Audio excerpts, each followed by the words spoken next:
call this meeting to order. Welcome everyone to the Committee of Adjustment meeting of November 12th, 2019. My name is Ron Chatta, Committee Chair for today's meeting.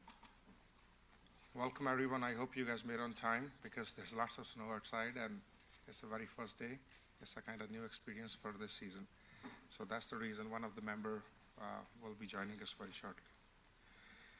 This is a meeting of the Committee of Adjustment. The Committee of Adjustment is composed of 5 citizen members who are appointed by the Brampton City Council.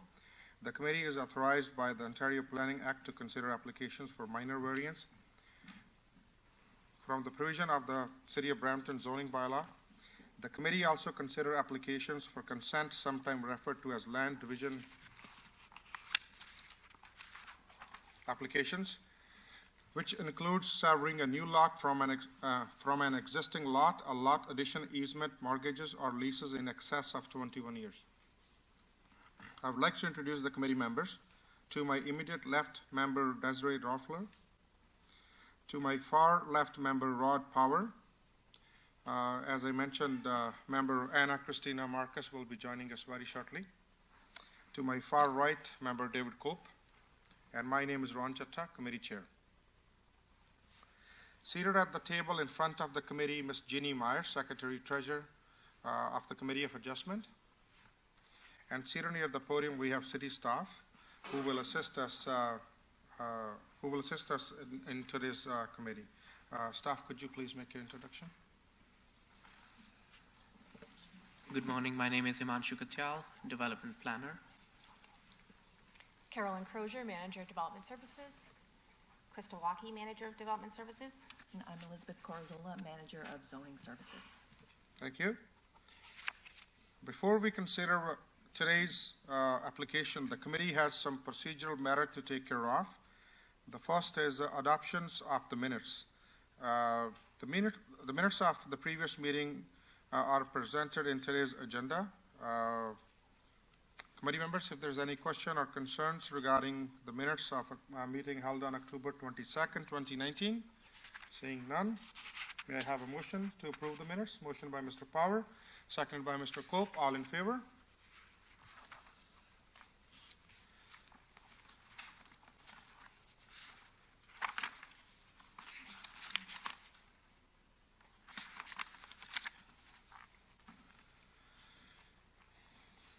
The next we have is declaration of interest under the Municipal Conflict of Interest Act. Does any member have a declaration of pecuniary interest to declare on any matter being discussed today? I do have one, application A19198, Extended Family Ties.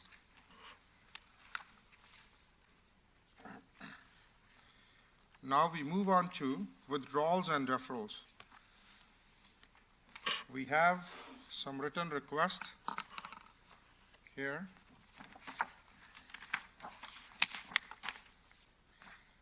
At least at this point, I have 2 deferral requests from the agent, and then there are, I believe, 2 staff is suggesting the deferrals. So first, we like to deal with the one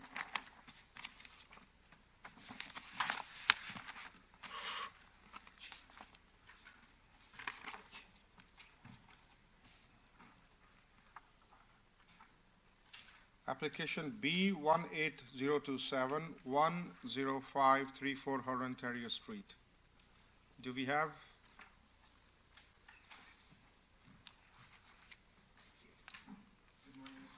Good morning. Our mailing address is 10 Kingsbridge Garden Circle, Suite 700, Mississauga, Ontario, L5R3K6. Okay, the reason of your deferral, if you can please add so we can proceed. Through you, Mr. Chair, unfortunately, I'm not the file manager on this particular file. It's Mr. Colin Chung from our office. Unfortunately, Mr. Chung is out of the country due to personal health reasons, so he's unable to attend this morning. And he has respectfully requested that the application be deferred until January 7th of 2020, because he will be out of the country for the same reasons on the next agenda meeting, which is December 6th. Okay. We have dealt this application quite a few times, right? So I know Mr. Chung is on the file. Let me just go through some procedure, and then if there is any question by the committee members, they can ask you. Committee members, any question, comment at this point? Is there anyone in the audience who wishes to speak on this application? The address is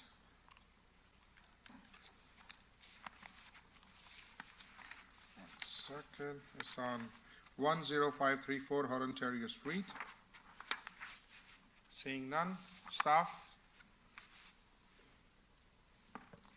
Thank you, Mr. Chair.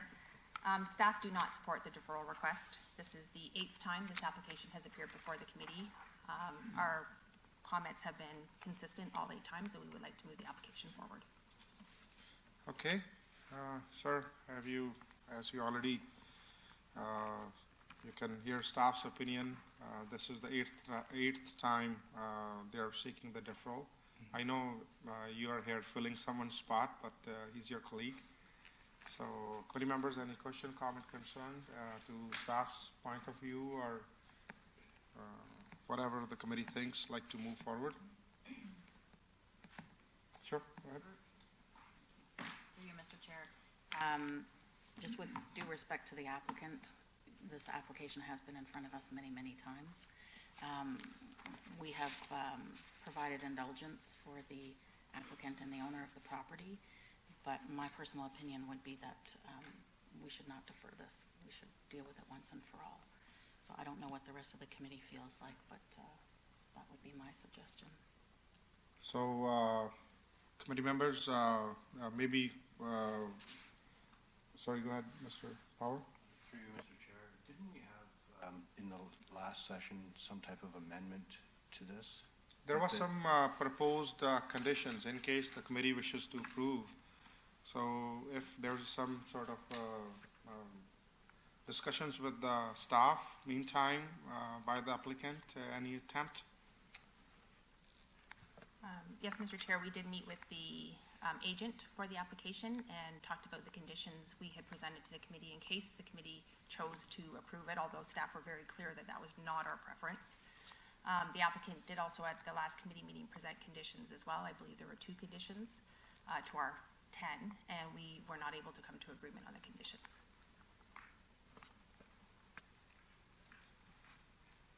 Okay, committee members, any other follow-up questions?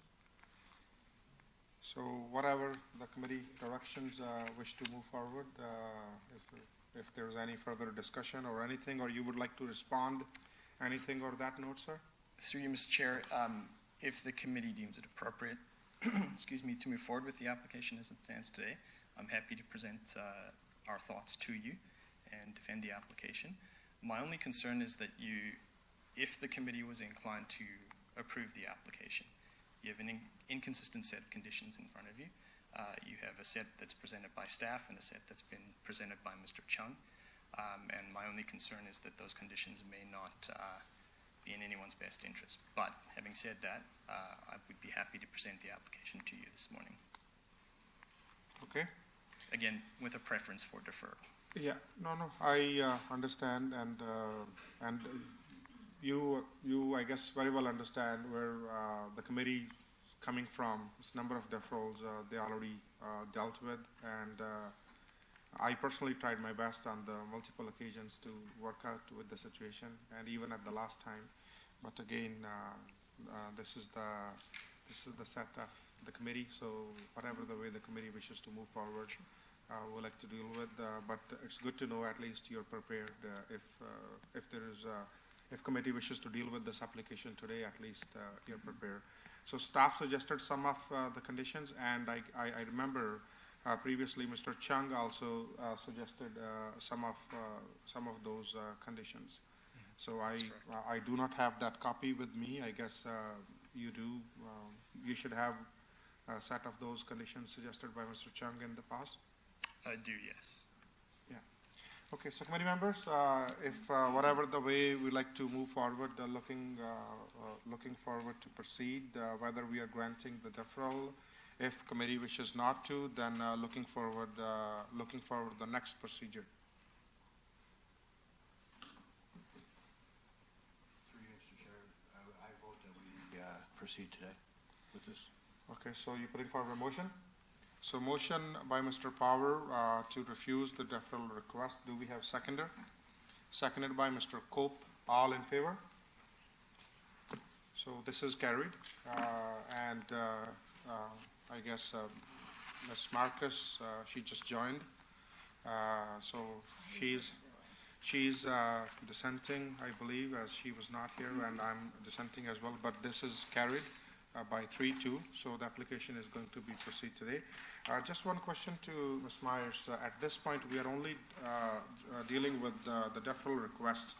So I guess the applicant has to go back and come in the order when the application comes. That's how we are going to deal with? Through the chair, yes. At this particular time, we're dealing with any requests we have for deferrals. Committee has decided to move forward with this application. We'll place it back in the order on the agenda and call it at the appropriate time. Okay. Okay. So, sir, we'll call your application. Sure. But I guess you're dealing with the next application as well. That's correct. Yeah, that's what I'm going to call. The next application, we have the written request by the Glenn Schneider and Associates for the application of A19156.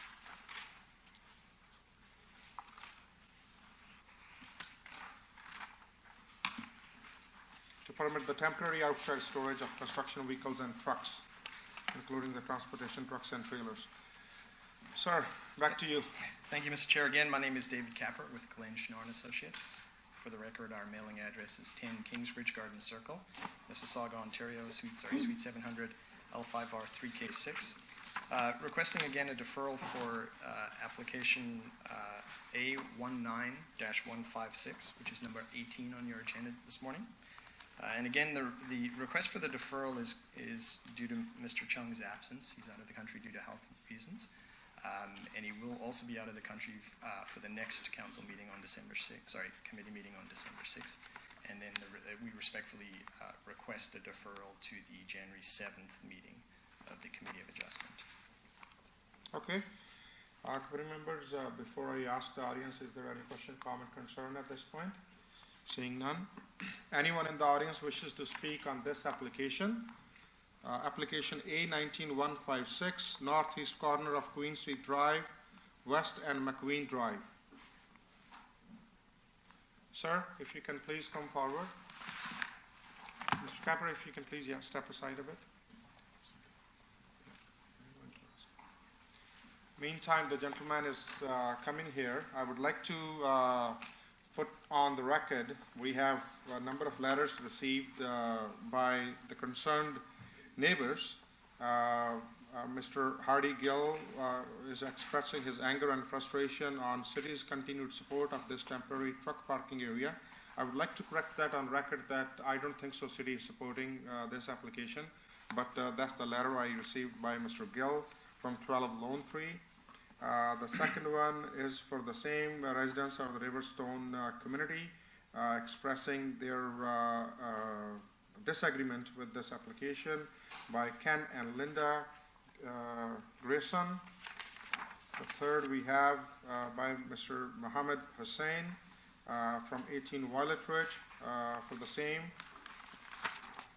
The fourth we have by Mr. Harinder-jeet Bagaria from the neighborhood showing their disagreement and concerning they have two young children and negatively affect if this application goes further. And then we have residents from 28 Imperial Lake Drives, Mr. Navjot Singh for the same. They are showing their disagreements with this application.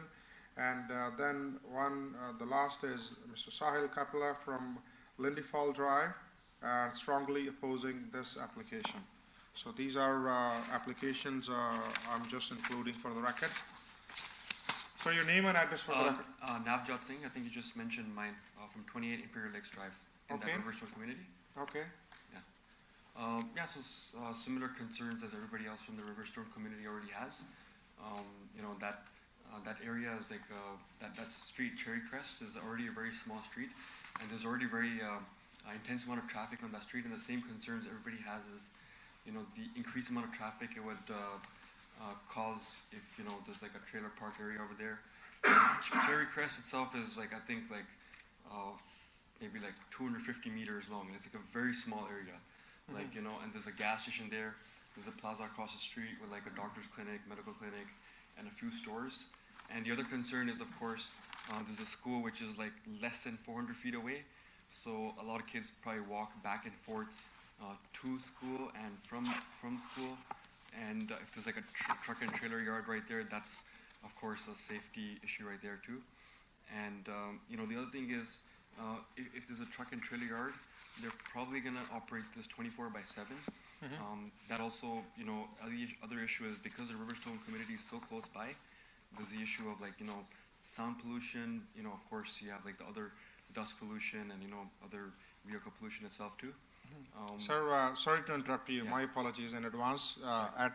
It's good that you are here, bring in the neighborhood concerns.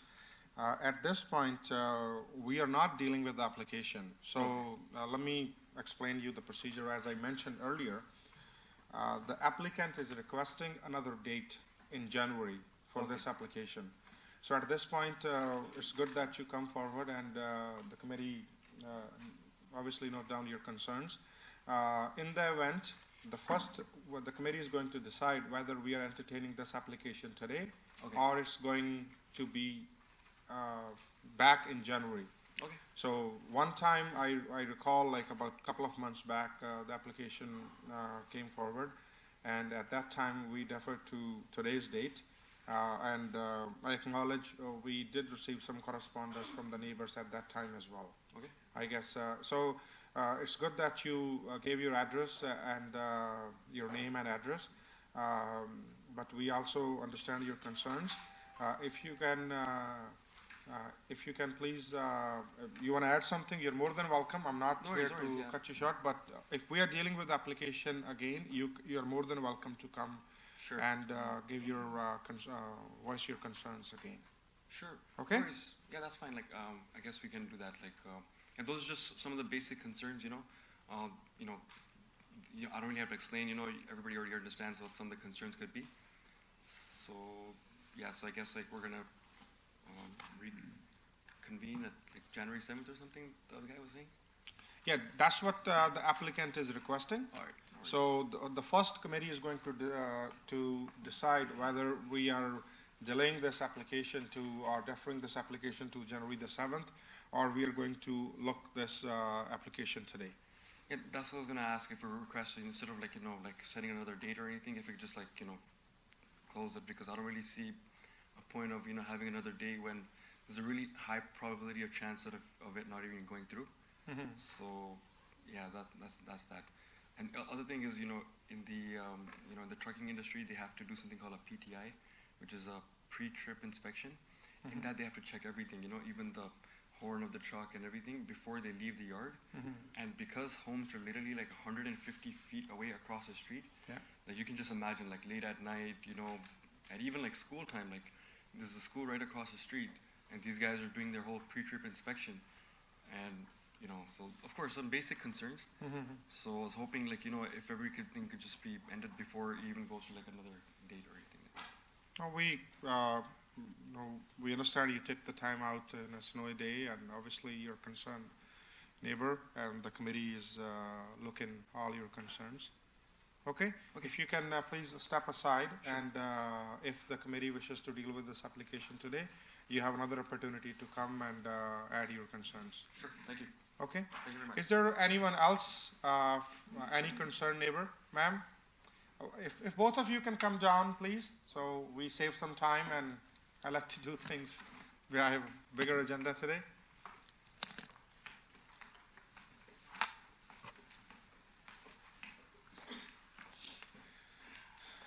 If one by one you guys can come and name and address for the record. It's Michelle Scarangella. I'm at 26 Imperial Lakes Drive, which faces the location. I don't want a deferral. Like the last applicant, he's been here 8 times. I think this should be dealt with and closed. It should not go on. The staff has already said they don't recommend it. Ma'am, just I valued that you come here and taking your times, but each and every application has a different history, different scope. So let's talk about this particular application, because the previous application, I know you're giving your reference, but that is something completely different, business oriented. And there was other reasons for the deferral request at that time. So if you can please voice your Well, concerns. with to this that. applicant, I'm not sure if I could. Sure. And staff can help you, yeah. I have to go the other direction. Okay. I live here. Okay. This location, the city has just spent $11 million on the community center that's opening right on the opposite corner of Yep. this that's going in. That's where the Riverstone Golf Country Club used to be, right? Yes. Yeah. And the city has Purchased. spent their $9 million purchasing it. It's been renovated. It's supposed to open very, very soon. With that community center going in there, the traffic of tractor trailers and storage equipment is not a good thing. That Cherry Crest going out on Queen is a nightmare. The set of lights that are there, there's accidents nonstop. This applicant has it's over here. This applicant has chose to propose to move the entrance in because the entrance is here and they can't because there's a gas station on the corner of Queen. So they want to actually move the entrance almost right on the corner. This corner is where you've got your new community center. I don't know where these trucks are going to go. Are they going to go up and down Ebenezer? Are they going to try to get onto Cherry Crest, which would be impossible? So we oppose. I was notified about this by Pat Fortini the day before the last meeting. He came to my house to let me know. I did an email blast through the community. I typed up a letter letting the residents know what was happening. Then the city clerk informed me there was a deferral. So I sent out another letter and an email blast with that letter to make sure we attended today. And I think it should be dealt with. Put it to bed. We don't want it. It doesn't need to keep going on. And we have a problem with this area anyways, whether the condominiums are going in, because there's no entrances. Like, I don't know if they build the 3 condos there, how they're going to move traffic. Traffic study needs to be done too. Well, I'm sure, thank you for coming forward, but I'm sure at that time, if there's any other zoning or any other use is happening. Well, I believe the applicant's going to the OMB with that, but Sorry? I think the applicant with the condos are going to the OMB. Because 13 years ago, they put the application in for the condominiums, 3 high-rise, 20 stories. In the last meeting, the staff did confirm that there is a application right now. City is dealing. Maybe we can ask staff what exactly is going on the site at this point, so the committee have more information. I was here 13 years ago. We're dealing with that. Mr. Baxter? Yeah, we are dealing with a separate application at this time for those lands, but they're not at all associated with this application. So if the resident would like to contact me after this, then they're more than welcome to. My name is on the report. I believe the owner of the land is subleasing this land to, they're paying to have this. I don't think so, storage Mr. put Dexter. I can comment on that if they are doing it, right? So, but anyway, I understand your concerns. So, if you, thank you for coming again. Yep. But as you know, it's a 2-step we are dealing. The first we are dealing whether this application, we are referring to the date in January as the applicant and their agent is requesting, or we are dealing with today, but your concerns. And we're requesting it be dealt with today. Okay, thank you. Thank you. Your name and address, sir? My name is Malki Singh. I'm residing off 28 Imperial Lakes. Could you please spell your name? So Malkit Singh, Singh. And your address, please? 28 Imperial Lakes Drive. Please go ahead. So as I'm arguing with my son Navjot and Linda, so point is yard. Okay. So there is entrance front of plaza. There is also pizza store. Kids always goes there to eat pizza. And between Ebenezer and Queen Street is very, very narrow, very small room. So if you, and also is the only single lane. If you take a 53 Taylor feet, it doesn't go once inside and come out. It's gonna blow away 100%. And we are surviving with the trucking industry in the Brampton. Also, you can imagine, everywhere is a truck. City also need to concern this matter. Everybody want to move trucking, all trucking in the Brampton. We have room in the Brampton, in the Bolton and the Caledon and other places. They can move their Milton outside the Brampton. If you drive through Queen Street, Highway 50, Steels, huge trucking, hard to drive. In these days, you can see accident on the Highway 50 because of trucking. I would like to request you to, I understand your concerns. We do need trucking as well, but on the specific areas. But not everything, I'm sorry, right? but not everything in the Like we Brampton cannot only. really pinpoint just one profession or one business, Yeah. right? We are here to deal, you can voice your concern about this particular application, not about the trucking. We have large portion of Brampton jobs related to trucking industry. So we cannot really say that this truck should not be there, or Highway 50 is zoned for trucking. Like trucks are allowed on Highway 50, right? Because it's traffic. And Yeah. the concern is of this property, why they want Yeah. trucking there. Yeah. So as I mentioned to the previous your neighbor, we understand your concerns. It's a two-step. We are going to first the committee is going to decide whether we are going to deal with this application today or we're giving a future date. Yeah, sure. So please concern there is only single two lane. Okay. And between Ebenezer and Queen Street, there is no room. There is no room. And pizza store, kids always go there from school to pizza store. Okay, thank you very much. Okay, thank you. Anybody else? Any other neighbor or concerned neighbor for this application? If not, Mr. Pepper. Thank you, Mr. Chair. If I may just add a few more points. It was at the last Committee of Adjustment meeting where this application was heard, where Mr. Chung was first provided with correspondence from area residents. It was at that time that it was the first time we had received a sort of a comprehensive package, if you will, of neighborhood concerns. The request for the deferral at that time was to seek an opportunity to meet with the area residents, hear of their concerns, and determine whether or not some of those concerns could be mitigated. There may or may not be a solution. Those concerns could very well exist following that discussion, but ultimately that discussion hasn't been had. The request for the deferral is in part because of Mr. Chung's health, but also to allow us to have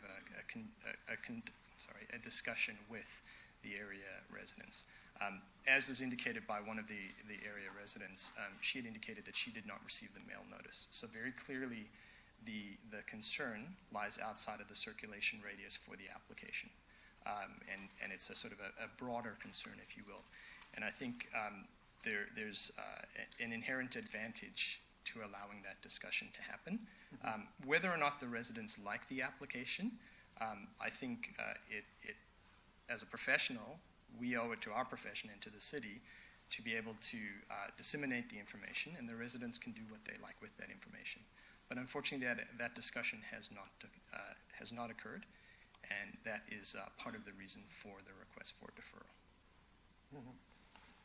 Mr. Power likes to comment. I personally like Mr. Chung's presentations over the years, and I don't know the health reasons right now, but I wish him a speedy recovery. Just out of curiosity, through you, Mr. Chair, it's been 50 days, 60 days since the last session. How come there are no discussions? Why hasn't any attempt been made to have any discussions with just, the residents? Through you, Mr. Chair, I'm sorry, I can't answer that question. I'm not unfortunately involved in the minutiae of the details of this particular application. As you're well aware, Mr. Chung's a very busy man. I suspect it has quite a bit to do with the logistics of facilitating a meeting like this. As you can see in the correspondence, there's quite a broad spectrum of the community that we're dealing with. Yeah. What we can do, we can ask staff, because what's their position, and at the same time, if there was any attempt made by any party over this application, meantime when the application first came and today. Staff, could you please weigh in your comments? Yeah, through the chair, staff recommend refusal of this application. We don't recommend a deferral. At the meeting of September 10th, the application was deferred. The discussion about the deferral was based on the official plan status of the application. There was a significant amount of discussion about the status of the official plan, and that it was before the LPAT matter, and there was a technical discussion that happened between staff and Colin Chung at the time. That was the reason for having the deferral, and it was deferred to this date in particular because we felt like we would be able to have a conclusion on that matter. That matter was concluded, and it was determined that these lands are not subject to the appeal matter. So that technical matter being set aside, we felt like it was this application can be heard at this time. It wasn't until we received the deferral matter that we understood that the applicant was even requesting about reaching out to the residents. That was not part of the discussion at the time of the last meeting. And as stated by Member Power, we haven't received any indication that the applicant has reached out to the residents, and we don't feel like that this reaching out to the residents will make a change or to the matters that staff had originally determined for the refusal. The refusal is based on the OP matters, the zoning bylaw matters, and we still feel that it would be not minor and not desirable for the community. And we don't feel that any changes in this application will change our opinion from it being refused to being approved, or with any or approval with conditions. Okay. Any other comment, concern? Yes, Mr. Through you, Mr. Cope. Chair. Again, I appreciate you coming in on behalf of Mr. Chong, and of obviously the residents coming in. Based on the fact that this has already been deferred, I think I'm going to have to side with staff on the fact that we proceed with this today and deal with it today. I think it's going to be in the best interest of our community members and obviously your organization itself and staff. So I think we need to consider everyone as a whole, and we deal with this matter today. Okay, so is there any further discussion? If not, then any motion to proceed? Motion to refuse applicants. Okay, so there is a motion put forward by Mr. Cope to refuse the deferral request. Do we have seconder? Seconded by Mr. Power. All in favor? So I will call you back when your turn comes, and then we'll deal with this application today. The next deferral request we have, staff suggested, application A19191. It's on 210 Queen Street East.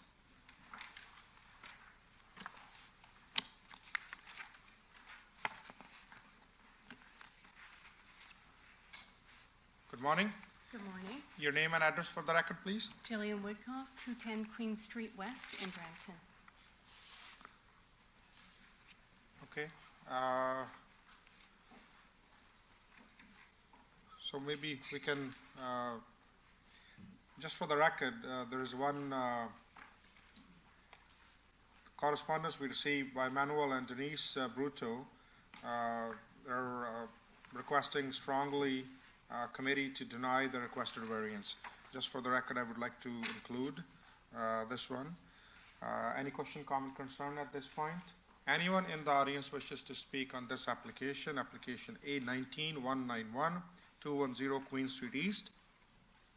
Seeing none, staff, could you please weigh in your comments?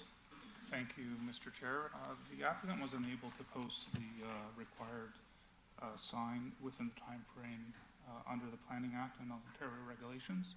So staff is recommending that this application be deferred until the December 3rd, 2019 Committee of Adjustment meeting. That is correct. We were unable to pick up the signs. We missed it by 1 day due to a family emergency.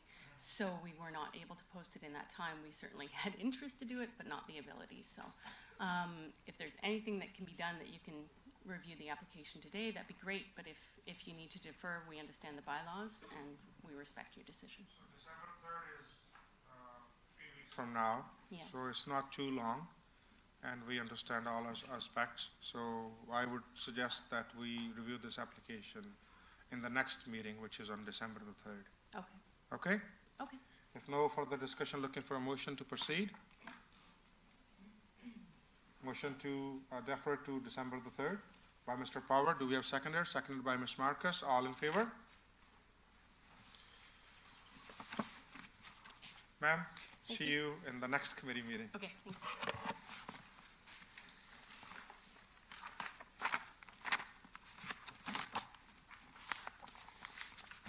The next is application B18027. I will be just coming back, and Ms. Stoffler will be taking care from you.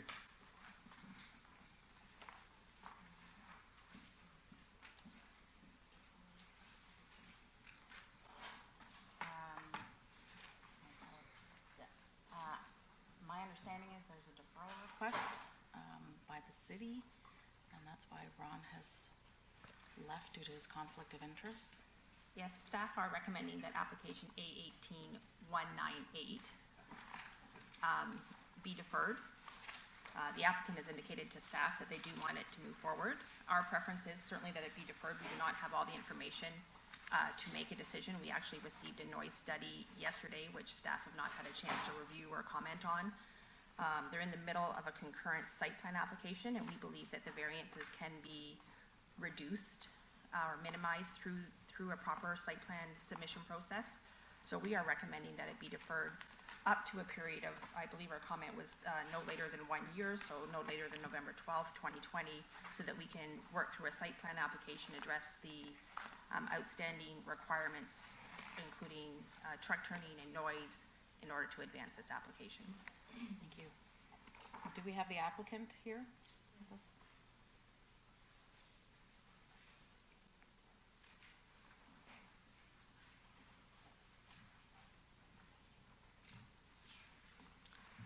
Morning. Neelam Bangish, 8140 Hornby Road, Halton Hills. Thank you. So we are in touch with the staff, and they did recommend for us to consider deferring this application, but we would like to go through the application today because we feel that the items that are for site plan applications and these variances are not really related, and it will help us to move forward with a more certainty that this is the development we are headed into, and not having to keep revising the site plans without knowing if these variances are to go through or not. So these variances, if approved, as we have submitted the site plan, will help us move forward very fast.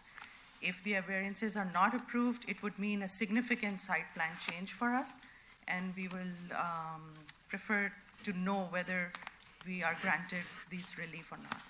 So we want to go ahead with this application today. Thank you. Is there anybody in the audience that is here for this application? I think the owner is here. He just went to the washroom. All right, so do we have any comments from committee members? Is there For you, Chair, you are aware that the ultimate recommendation would be that variances 2, 3, and 4 be refused if we proceed today. Yeah, we are aware of it. You are aware of that, and you're okay Yes. with that? Yeah. Well, okay. You sure you want? I think you should defer it. Get all the studies. Well, we have the studies, and we have consulted all the professional technical consultants for this. The studies will be submitted as part of final site plan applications. The owner is here. I can talk to him, and when we get a chance, we can give you the decision as well, if he wishes to defer.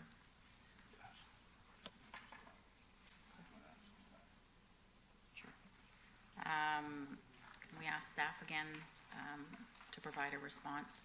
Just in us understanding where the status of the site plan application is the request before us going to affect the site plan before it moves forward, or is this something that is simply part of the site plan approval process? The application is received, we received the site plan and we provided our comments back. We've not yet received a second submission to address our comments. Some of the comments that were put forward by staff would reduce the variances that are before the committee today. That is why we have recommended deferral at this time, so we can work with the applicant to reduce the variances, the quantum of the variances. If we go forward at this point in time without having the benefit of that analysis and work done through the site plan committee, staff would be in a position to have to refuse the 3 of the 4 the variances today. So again, we strongly suggest that it be deferred, and we have an opportunity to work together to come up with a plan that works for both the city and the applicant. Thank you. Would it, in summary, be appropriate to say this might be premature before the committee? At this point in time, it is our belief it is premature. Thank you. All right. Do we have any comments, suggestions? Thank you, Ms. Chair. I'm inclined to agree with the city and the staff that this is premature and that we should that we should only consider this when we have more information before us. Thank you. And the applicant, you seem to have a tide of thinking that suggests that this maybe is premature before us. But we don't think that going forward with a final site plan application is going to have an impact on the decision for these variances. We will come back to the committee after 2 months with exactly the same situation, having spent a lot of time and money for the developer. So if we are not to get these variances, we would rather know now and then proceed accordingly. Yes. In order to prevent and to be fair to everyone involved here, I think it's probably in your best interest that we do defer this. And the reason why I say that, because in the event that this application, say it does get declined, we want to make sure that we're full, frank, and fair in our assessment, and that it doesn't come back, whomever you're representing, come back and say, well, you know what, we didn't get everything looked at, the totality of the circumstances weren't taken into consideration, and we would like to reopen an application down the road for something. I think to save time for everyone here, including and most importantly yourself, we defer this application. I'm going to side with staff on that. And again, I'm like the type of person who likes to take everything into consideration. moving forward, motion to refuse the deferral. I'd like to leave, just to support the deferral, sorry, my apologies, just to prevent anything from happening down the road and to be fair to everyone involved. You second it? Okay, all in favor? We're gonna move forward with a deferral. Thank you. Thank you. Sorry, that's the developer. He has just stepped out for a minute. First name is Bill, last name is Bengal. I'm the developer of this project itself. I respect the committee's decision as far as the deferral. My concern is that the staff have had almost close to 2 months in making certain decisions on the site plan application that was submitted to the city staff. Having said that, there are certain mitigating information that the staff is looking for the setbacks, which we've requested for close to almost probably 45 days. Staff has not been able to provide that information. If the committee is going to defer this application, then I'd like to ask the committee to put a timeline for the staff to come back with that information. I don't want to have to come back and return perhaps in December and we're back to square one and then there's another deferral. Sure. And I've been in these chambers before where deferrals have happened anywhere from 8 to 10 times in the past for other applications, not mine personally. But it's only in fairness, as my advisor has indicated, or my representative, the site plan that we have proposed is not going to change. It's not going to change in any shape, way, or form. So staff is asking us to do a full site plan submission, spend an exuberant amount of money, anywhere from $40,000 to $50,000 to $60,000, then come back with that site plan, and then come back to exactly where we are today, and then turn around and say, we're refusing the setbacks, and then we'll come to the committee, exactly the same site plan, and then we'll go back to the drawing board, and the city will say, now revise the original site plan that you've submitted, which is in front of, in this file existing, and then spend another $30,000, $40,000 to revamp the original one. So it's like we're spinning our wheels. Not only are we wasting our time, wasting city staff time and so forth. So I'm asking council to put a timeline on city staff that they come back with a certain time period of everything that's required. Thank you. I would request of staff to provide comment to the developer. We had provided that it be deferred up to November 12th, 2020, to allow a year for this to occur. We provided comments on the first site plan submission, including the requirement for a noise impact study, which we received yesterday, which staff have not even had an opportunity to review or circulate to our professional staff at this point in time. We require for the site plan revised landscape plans and auto turn analysis to see how the trucks go through the site. It is a gas station. And to require the sustainability guidelines that there be met in accordance with City Council. We do not have that information yet. We are fully prepared to work with the applicant to advance this site plan forward. And then we can come back. We will have to come back to the committee with variances, but we believe they will be less in scope than they are today. So I strongly believe that is the best route for both the applicant and the city at this time. Thank you.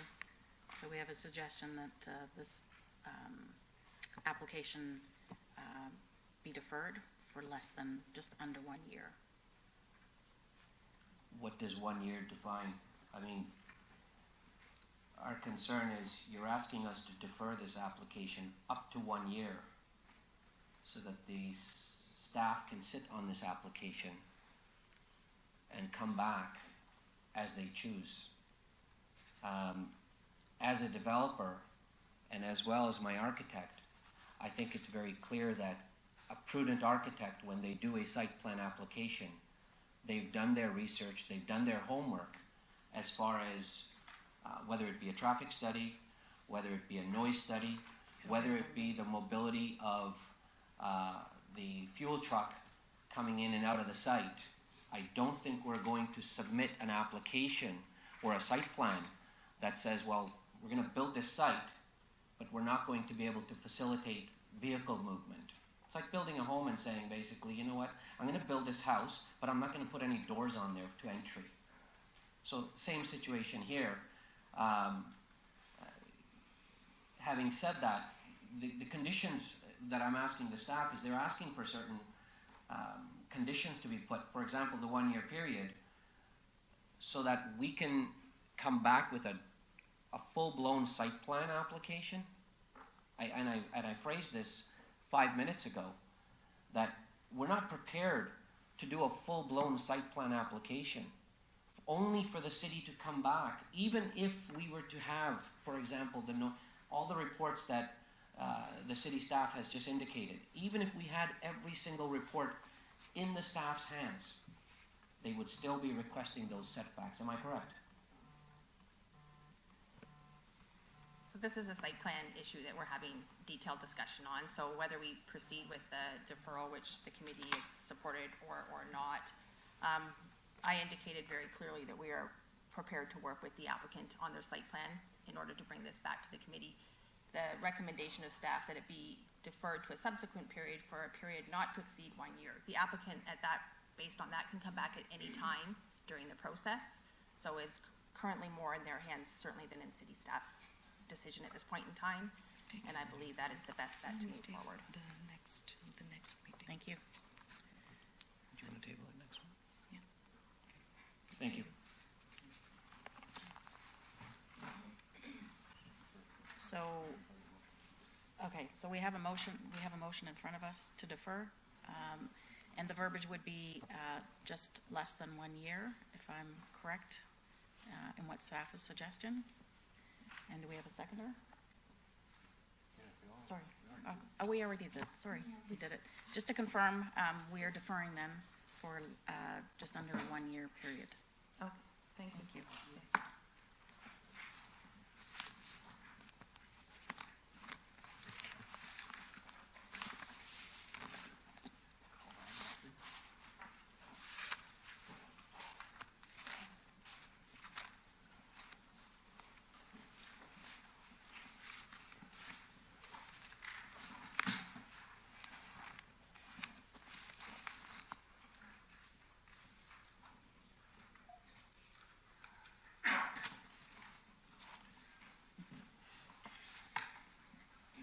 Just for the last time, I would like to ask anybody else wishes to seek a deferral or withdrawal request. Any other applicant?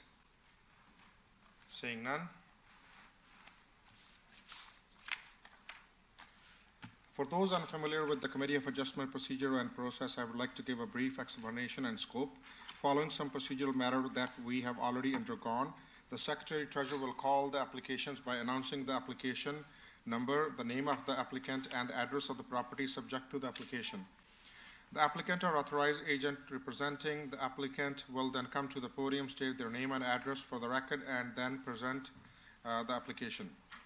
I request that you reserve any question or comment pertaining to the staff report until after planning staff has had an opportunity to present. If there is anyone in attendance who wishes to speak to a particular application, you will be given the opportunity to do so when the application is presented. Any decision made here today may be appealed to the local planning appeal tribunal, previously through the Ontario Municipal Board. Appeal received in the City Clerk's office associated with minor variance and consent application will be processed and forwarded to the ALPET.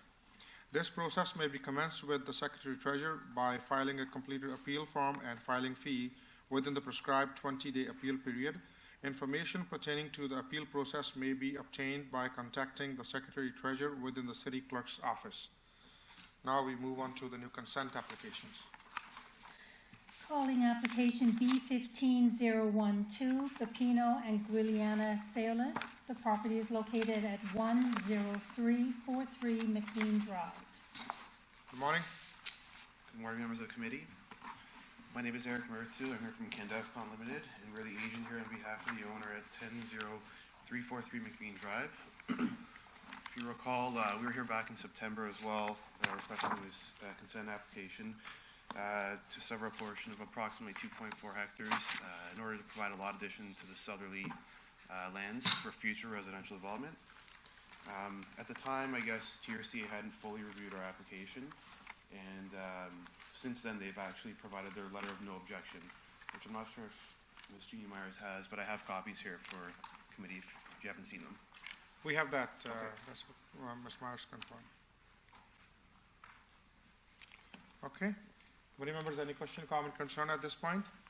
Seeing none. Anyone in the audience wishes to speak on this application, 10343 McLean Drive? Seeing none. Staff, could you please weigh in your comment? Through you, Mr. Chair, the application B15-012 is supportable, subject to the following conditions. That prior to the issuance of the certificate of the Secretary Treasurer, the owner enter into a consent agreement for the severed and retained lands to the satisfaction of the Commissioner of Planning and Development Services and the City Solicitor. The consent agreement shall generally include provisions including but not limited to the following: that the severed and retained land shall only be developed through a plan of subdivision, that the owner gratuitously provide the required easements and right-of-ways for access and services to the satisfaction of the Commissioner of Public Works, that separate water, sanitary, and storm services shall be provided for each lot in accordance with the Ontario Building Code and to the satisfaction of the Chief Building Official. Should services serving one lot cross the other, the appropriate easement shall be registered prior to the completion of the severance application and issuance of the certificate of the Secretary Treasurer. A building permit is required for alteration to the existing services.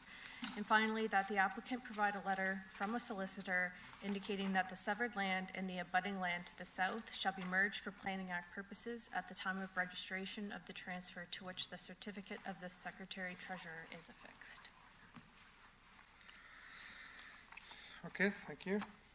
You understand and accept those conditions? Yes, those are fine. Did you get a chance to review the Secretary Treasurer's proposed drafted conditions? I did, yes.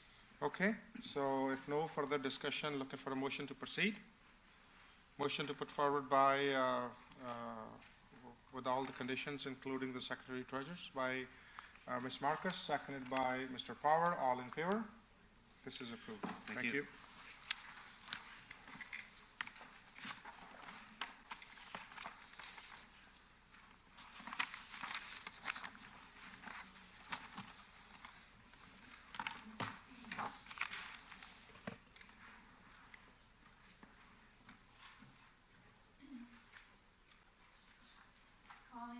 Application B18027, 2598919 Ontario Inc., and the property is located at 10534 Huron Ontario Street.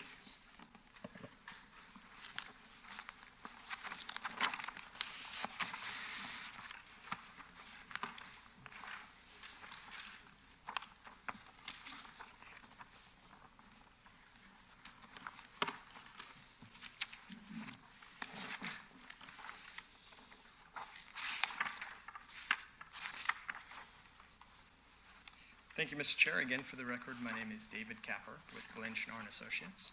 Our mailing address is 10 Kingsbridge Garden Circle, Suite 700, Mississauga, Ontario, L5R3K6.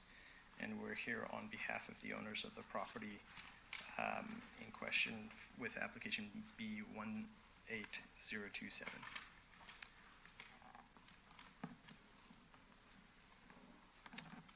Mr. Chair, I have prepared a presentation. I'm happy to go through it with you. I think given the recommendation from staff, there's probably quite a bit of benefit to go through the presentation.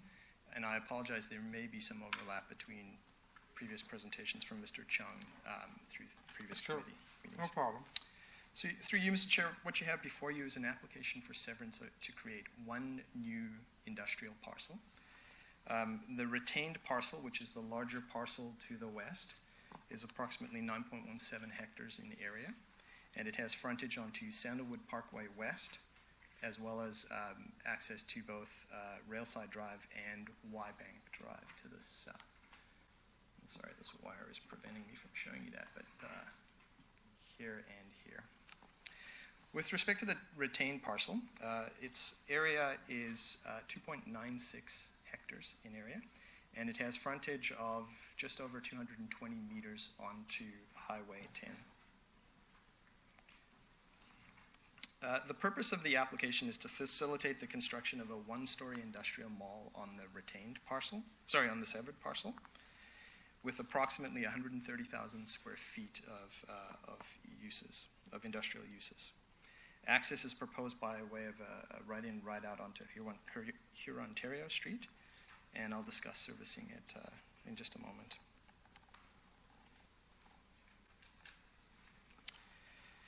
And then with respect to the westerly side of the parcel, the retained lot, the proposed severance application is intended to allow for the future subdivision application on the retained lot. So the idea here is to sever off the individual parcel that fronts onto Hurontario, to develop it, to sell it, and then facilitate the draft plan of subdivision on the larger parcel.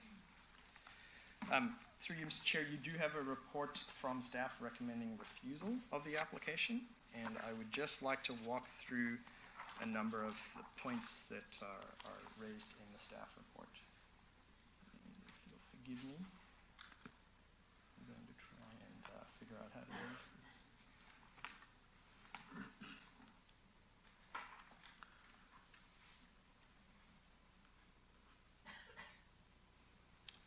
Through you, Mr. Chair, the staff report focuses on two specific policies in terms of making a recommendation. And those are 5.17.16 and 5.17.17. With respect to, and these are the policies in the official plan that speak to land division and lot creation through a consent process. And it says there's a parent set of policies that deal with generally with consent applications, and then specific policies for urban consent applications. And in the parent policies, it says consent applications in respect of land within the urban use area and designated for urban use as shown on Schedule A and situated within the adjacent to developed areas shall be considered and may only be granted. And then there's a policy that says only when it is clearly necessary in the public interest that a plan of subdivision be registered according to the criteria under the next subsection, which is 1717. And 1717 provides 5 criteria, if you will, evaluative criteria for evaluating consent applications. And the two specific policies that staff have identified in their report is that, and the policy reads, a plan of subdivision will not be considered necessary if the following conditions and criteria are satisfied.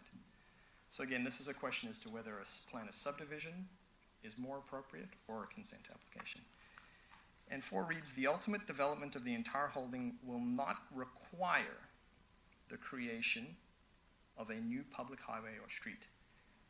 And the word require, I think, is particularly important in terms of the evaluation of this application. And the second policy that staff has identified is the creation of new building lots will not have an adverse effect on the character of the surrounding area or on traffic circulation. So that's what staff says with respect to the official plan policies. They also provide some commentary on the zoning bylaw. I think the original Zoom was okay, we can still read it, so. Yeah, so the point is there that there's no dispute with staff that the use complies. The lots, both retained and severed, would comply with the minimum requirements and exceed them. And then finally, when it comes to staff's recommendation, it's very curious that and I say this with absolute due respect for staff.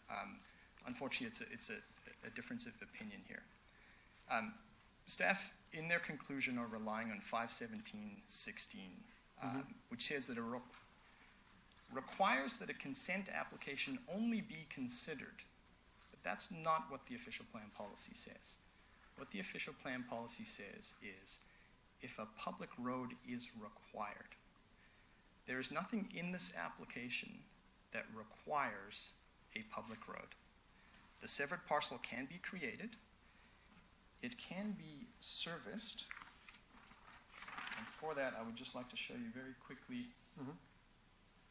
This is the regional servicing schematics for the property. And admittedly, unfortunately, it doesn't show up very well on your screen, but there are blue and pink lines here. The blue lines represent water connections. The pink lines represent storm and sewer connections. Okay. So what you'll notice is there are pink lines running down here. There are pink lines running down here. And all of this sewage and storm flows this way, away from the property. There is a water service connection down here on Ontario. Okay. There are connections along Railside Drive And that's, Waybank.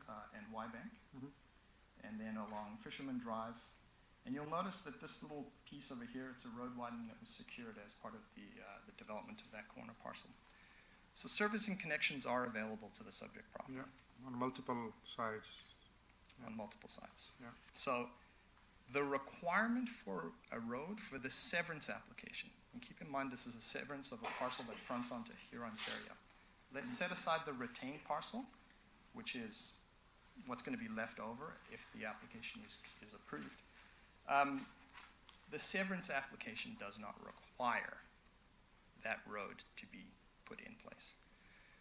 So the main objection that you have before you in front of staff is that that road is required. It's my submission to you that that road is not required, and therefore the application meets both the intent of the official plan policy, which, if I may add, it's my opinion that the intent is to prevent the creation of landlocked parcels, number one, and also to allow for the comprehensive development of a particular parcel. There's nothing in the approval of this application that prevents the comprehensive development of the retained parcel. In fact, what it does is it facilitates that comprehensive development of that parcel, because that's the intent of our client. Our client intends to sell this parcel, use the funds generated to develop the retained parcel through a draft plan of subdivision. So that's my submission to you. I'm happy to answer any questions should you have them. In closing, I'd like to add that it's my opinion that the application meets both sections 5124 and 5312 of the Planning Act. The proposal complies with the relevant official plan policies, and we respectfully request that the applications be approved. Thank you, sir. Okay. Committee members, any question, comment, concern at this point? Seeing none, anyone in the audience wishes to speak on this application? Seeing none, staff, could you please weigh in your comments? Thank you, Mr. Chair. Staff are recommending refusal of this severance application. The official plan policies, as the agent has indicated, are what staff have provided on page 2 of our staff report. And it's specific to the consent policies. So consents shall be considered and may only be granted when it's clearly not necessary in the public interest that a plan of subdivision be registered according to the criteria in subsection 5.17.17 following. And then the two subsections that the agent highlighted, that the ultimate development of the entire holding, and I would like to highlight the word entire holding, will not require the creation of a new public highway or street. In the secondary plan, Wybank is extended down to Sandalwood, and that is part of the entire holdings that we are dealing with today.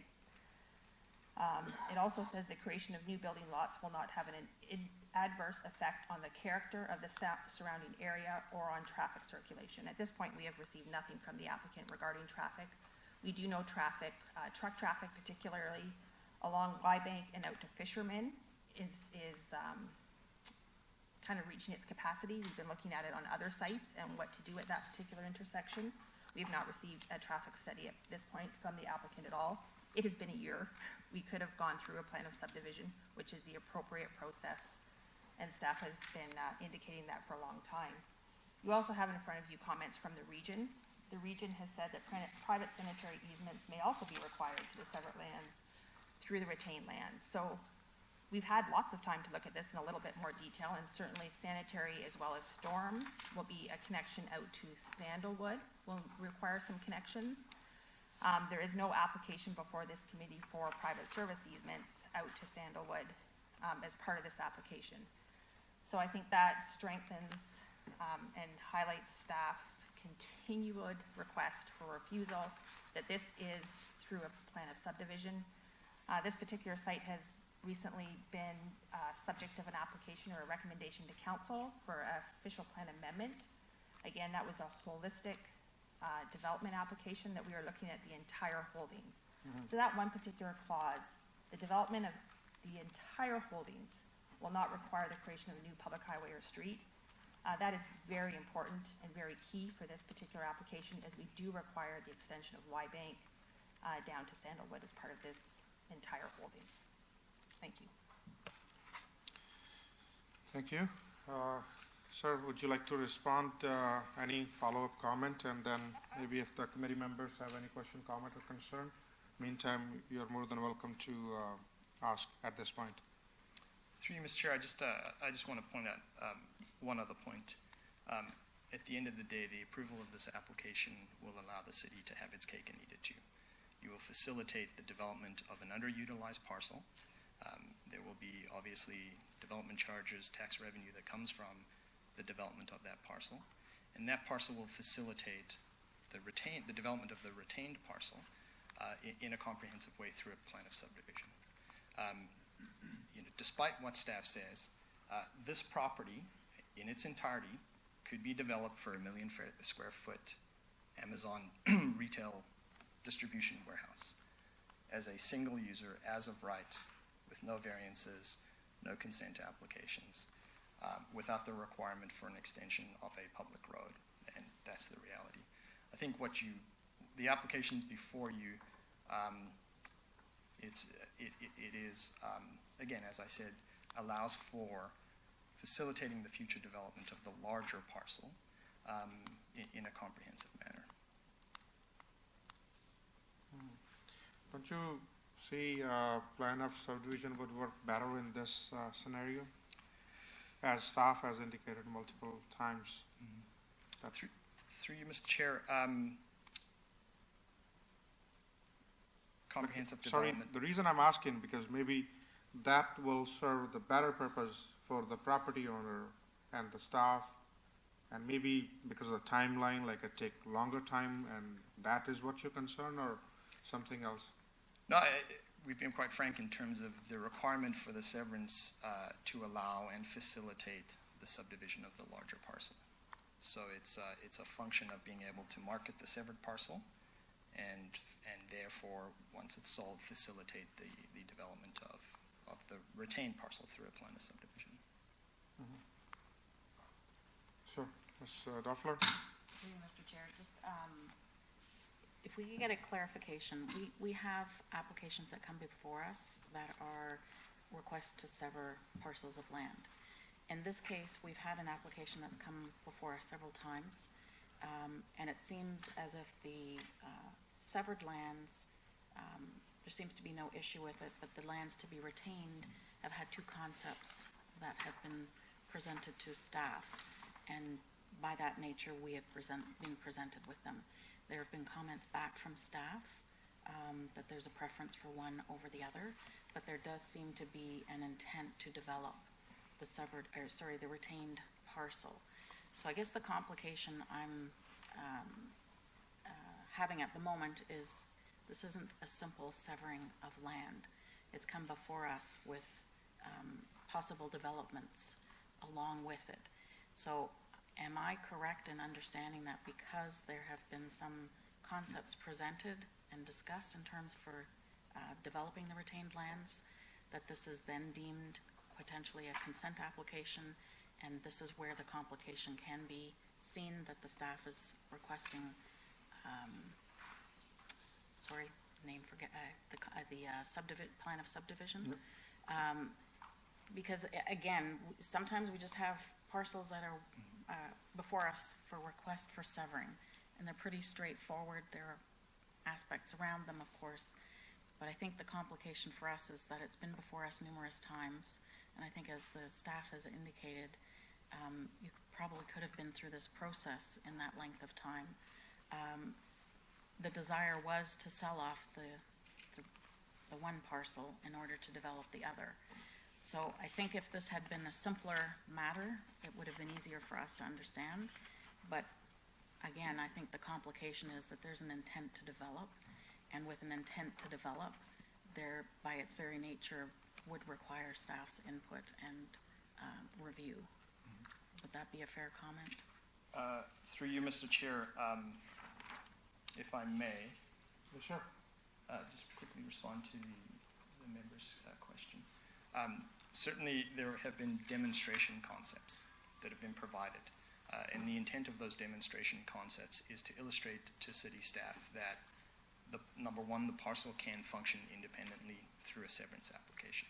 I think first and foremost, that's the most important take-home for the committee members, is that there are different processes that can achieve the exact same end, and in this particular case, given that the property has frontage onto Hurontario, has servicing availability, and has access availability, that there's no, even your official plan policies based on our review, there's no requirement for that road to be created to facilitate this consent application. So the two demonstration concepts for you are to illustrate, the two demonstration concepts,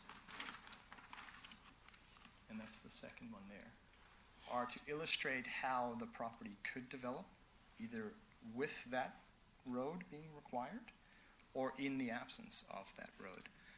I think that the parcel is large enough that it could be developed, as I've stated, as an individual user or as any number of development scenarios. So these were intended to be two possible scenarios to put staff at ease in terms of how the parcel could develop, the retained parcel could develop in the future. There are no active development applications on the retained parcel. As I've mentioned, the intent of our client is to facilitate that development through the sale of the severed parcel. It's sort of like a chicken and an egg situation. You have to get the consent application approved first in order to move forward with the draft plan of subdivision on the larger portion of the lot. And it's on the basis that that severed lot can function independently of the retained parcel. Thank you. I would actually ask the same question of staff if they have a difference of opinion. Through you, Mr. Chair. Yes, we still believe the site in its entire holdings need to develop as a plan of subdivision. We at this point do not have any evidence to actually support that the severed parcel will function from a traffic perspective or a servicing perspective either, so we actually don't believe that the severed portion, as shown by the applicant, will function properly. Even the nature of the sketch that was put up, there's a cul-de-sac and various things on the retained parcel, so it cannot operate independently without the retained parcel. So staff are consistent in their request over the past year that this be refused and a plan of subdivision be processed. Through you, Mr. Chair, just a further clarification.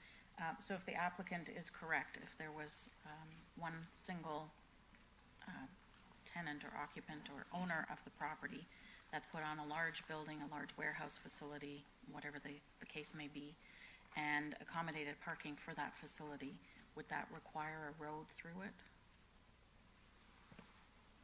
If the parcel was developed as a whole and a site that met the zoning came through, then it could go through a site plan application. We would still need the various traffic studies and servicing studies to support what could develop on that site. We do know there's traffic constraints in that area, especially if you're adding that large of an industrial or a warehouse facility with that amount of truck traffic. So we would have to take a look at that and probably come up with some connections to Sandalwood that would work, similar to the road that's proposed. But if it did come through and met the zoning, it would be a site plan application along with the various studies to support it. So in conclusion, it could be developed As without, a whole. Yes. As a whole. And there would be no requirement to have access onto Hurontario because I think we discussed in one of our previous meetings that would not be desirable. I believe our traffic staff have indicated that's not desirable. The applicant has even shown just a right in, right out, which makes it certainly difficult for a site to function on its own with only that type of access. If it was developed as a whole, the entire parcel, then we'd be looking at comprehensive where traffic-wise through a traffic study, and we don't have that information at this time. And just a further clarification, it's the consent application because we are not technically knowledgeable in terms of the different processes. So if this is before us simply to sever one parcel of land, that's one understanding. A consent application, my apologies. What makes that different than just severing the property? So the application before you is for the consent to take a piece off the entire holdings. So the site could develop in its entirety as one block, one owner, or it could come through a plan of subdivision and subdivide it into several different industrial sites. So those are kind of the two options that staff see going forward, as we do not support a consent application because we do have a secondary plan that does show where a public road would go through the site. So allowing a consent is contrary to the official plan in staff's opinion. Okay, thank you. And just one more, if I might. Sure. I tend to have lots of questions at times. To the applicant, this seems a pretty straightforward conversation that we're having, information that we're being presented, and I just wondered why it's taken us so many times to get to this. Our understanding was that the property, the owner was looking to sell the property in order to get the funds to develop. But it just feels as if right now we could have been speaking about this at our first meeting. So I'm wondering why it's taken us this long to get to this point.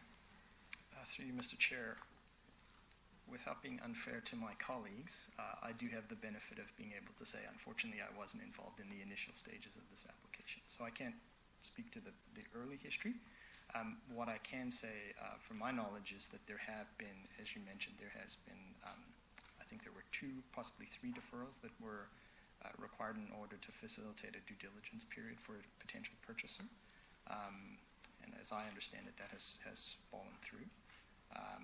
But beyond that, I can't speak to anything other than the last deferral, which I understand was a deferral suggested by the committee in order to, and forgive me, I wasn't here and I didn't participate in that meeting, but as I understood it, it was in order for staff and ourselves to meet and discuss conditions of approval should the committee wish to approve the application.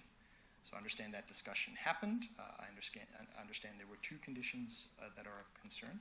I do have those draft conditions that were presented to Mr. Chung when he was last here.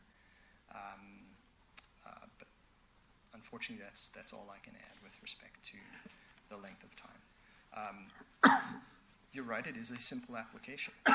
The reality is either one of the development demonstration concepts could be developed as a site plan application. It's indicated by staff that they comply with zoning. There are no zoning requirements. It would be subject to detailed review, and through a comprehensive site plan application, you would get your traffic study, your functional servicing, grading and drainage.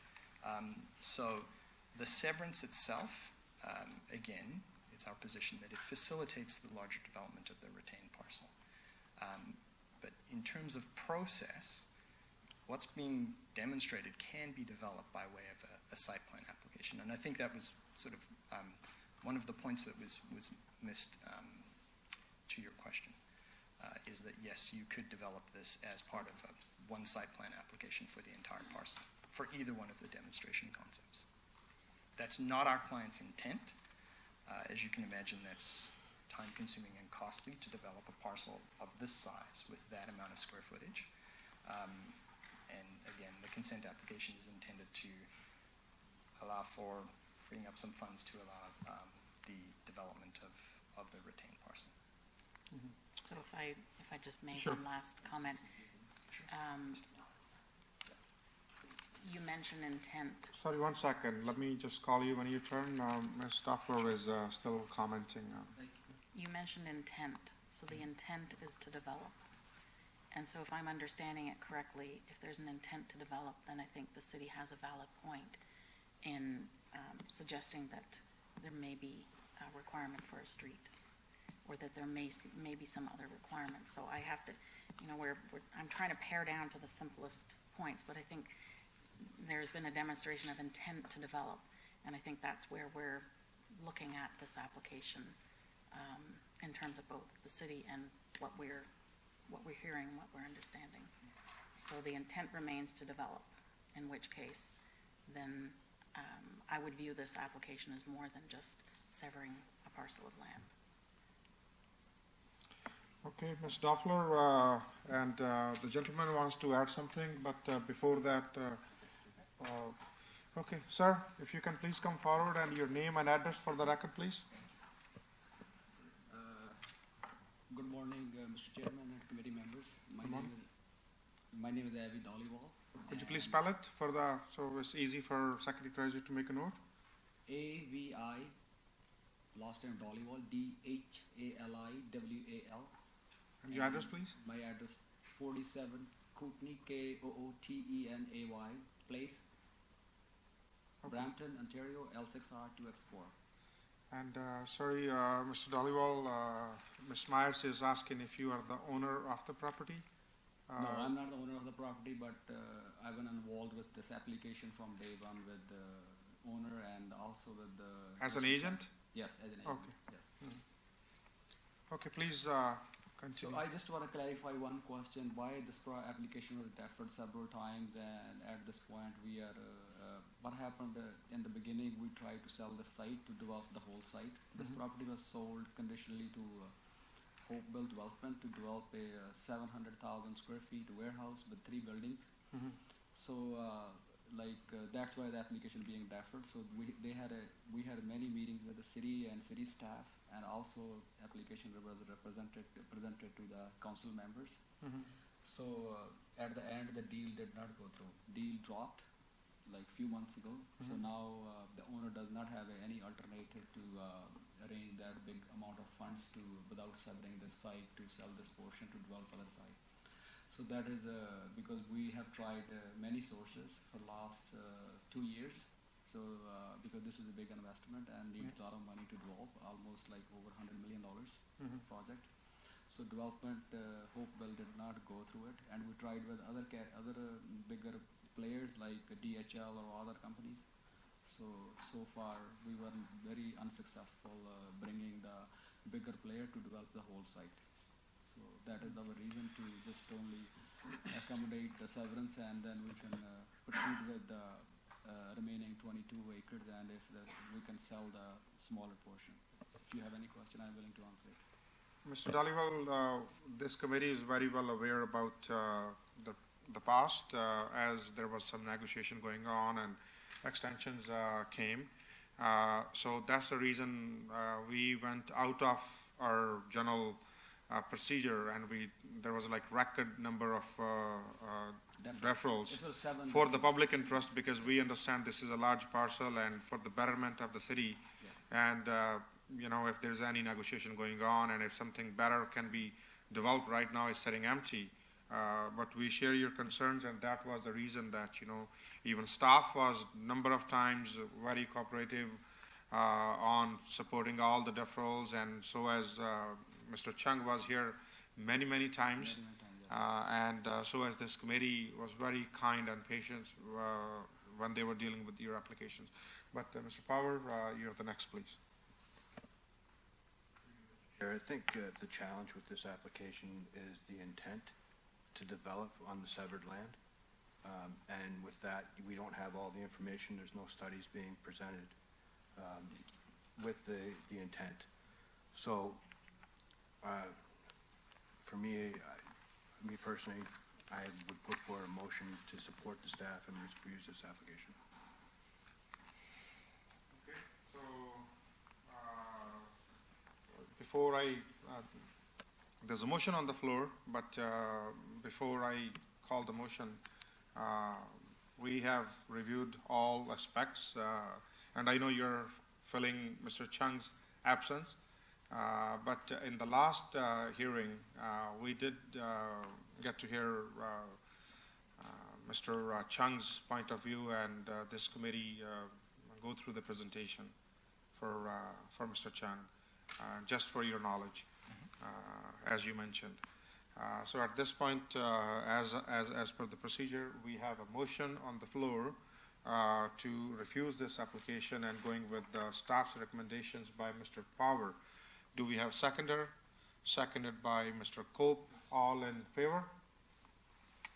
Thank you very much. This application is refused.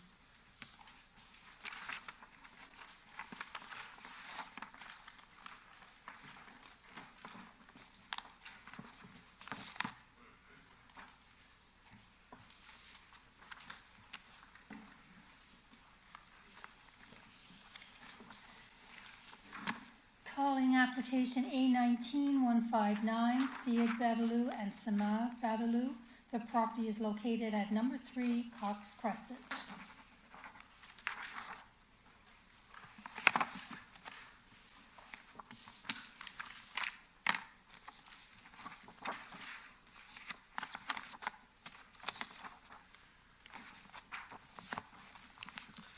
Hello everyone.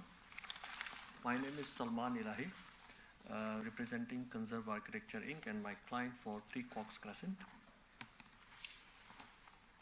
Okay. Is there anything you wishes to add beside your application, or we can go further and discuss when the staff get to read the report, and if there's any concern or comment you want to make after, maybe you can do at that time. Okay. I have only one question. Sure. With respect to this. In report there is an item number 4 which says that applicant closed the existing above grade side entrance. I just want to clarify this, and if there is any question then we can go forward. Sorry? There is Yeah, item the number applicant 4. closed existing above grade side entrance, and what you said after, I missed that part. I said that if there is any comments then we can go. Sure. Okay, committee members, any question at this point? Seeing none. Anyone in the audience wishes to speak on this application? Seeing none. Staff, could you please weigh in your comments? Through you, Mr. Chair, staff find that application A19-159 is supportable in part, subject to the following conditions being imposed. Number 1, that variance 3 be refused and the driveway be reinstated to the maximum permitted width of 6.71 meters. Number 2, that the extent of the variances be generally limited to that shown on the sketch attached to the public notice. Number 3, that the below-grade entrance not be used to access an unregistered second unit. Number 4, that the applicant close the existing above-grade side entrance within 60 days of the final date of the committee's decision. And number 5, that failure to comply with and maintain the conditions of the committee will render the approval null and void. In regard to condition 4, so on the site inspection, staff identified that there was already an existing above-grade side entrance on the dwelling that wasn't originally shown on the drawing. If you had the opportunity to visit yourself, you'll see there are some stones that are stacked in front of the door that are not exactly Ontario Building Code compliant. Staff also have concerns about the provision of 2 side entrances for this dwelling and what the intent of having both of those could facilitate. So for example, concerns that it could potentially facilitate the creation of 3 units in this dwelling, having those 3 separate entrances. So that's why staff are recommending that one be closed in order to establish the other. As well, if the applicant were to bring this side door into Ontario Building Code compliance, a landing would need to be constructed given the height of the door. The landing would have to be high enough up, that railings would have to be on it, and it would have to be of a certain width. That width would encroach far enough into the side yard that we would only have 3 feet clear path of travel to the rear yard from the front. And we always look for that 4 feet clear path of travel when we're evaluating the feasibility of side entrances, because that 4 feet is what we're looking for in terms of backyard access for simple things like your wheelie bins and your lawnmower, but also more intense things like if, for example, a stretcher ever needed to get back there in terms of life safety. So that's the intent of that condition and where that recommendation is coming from. Okay. Sir, do you understand and accept these conditions? Any comment? With respect to the side entrance, We will double check whether it is built without a building code or not. But this entrance Sorry, is just a question. Is that, I guess, this side entrance was not built by the builder originally when the house got built? This is like someone has done it after? Yes, we can double check on site whether it is built with reference to OPC or not. But this entrance is leading towards the laundry. I would confirm with my client, but we would like to keep it, and whatever is required to keep it, and as staff suggested, the solution of having a landing, whatever it is, we will do that in our final application when we are submitting it for the second unit. Okay, so just to the follow-up thing, you might need another variance for the side entrance because that does not meet the requirement of, as the staff said, roughly around 4 feet you mentioned, and there's about 3 feet. Sorry, through you, Ms. Mr. Chair. Garzola, please. Thank you. Just to clarify, a landing serving that entrance would meet the bylaw requirement, which allows any stairs or landings serving an above-grade entrance to encroach into the required interior side yard to within 3 feet of the side lot line, so 0.9 meters. So as I understand it, number one, I can confirm that we can find no record of a building permit for that above-grade side entrance. But if there was a permit requested, a side entrance in that location could be permitted, including the landing, which would be 0.9 meters away from the side lot line. So there would be no need for an additional variance. I think staff's concern is that by allowing both the compliant above-grade side entrance and the below-grade side entrance that then requires a variance, you may be facilitating the creation of 3 separate units, and I would agree that that's a likely possibility. Okay. During my site visit, that side entrance did not actually bother me. It was like the lot is good enough. I believe it's about roughly 50 feet frontage, fairly well mature neighborhood. It was not like exposed directly at to the public. It was at the side, and the house has more than enough space to go to the backyard from both the sides. So that is like my observation as a layman. But obviously, when we look into when we are granting another side entrance and to have more than one side entrance, that's where the question is, and that's what the staff's recommendation based on that one. So, committee members, at this point, any question, comment, concerns? Yes, Ms. Duffler, please go ahead. Through you, Mr. Chair, just as a point, if we could add on that a building permit would be required for the below-grade entrance.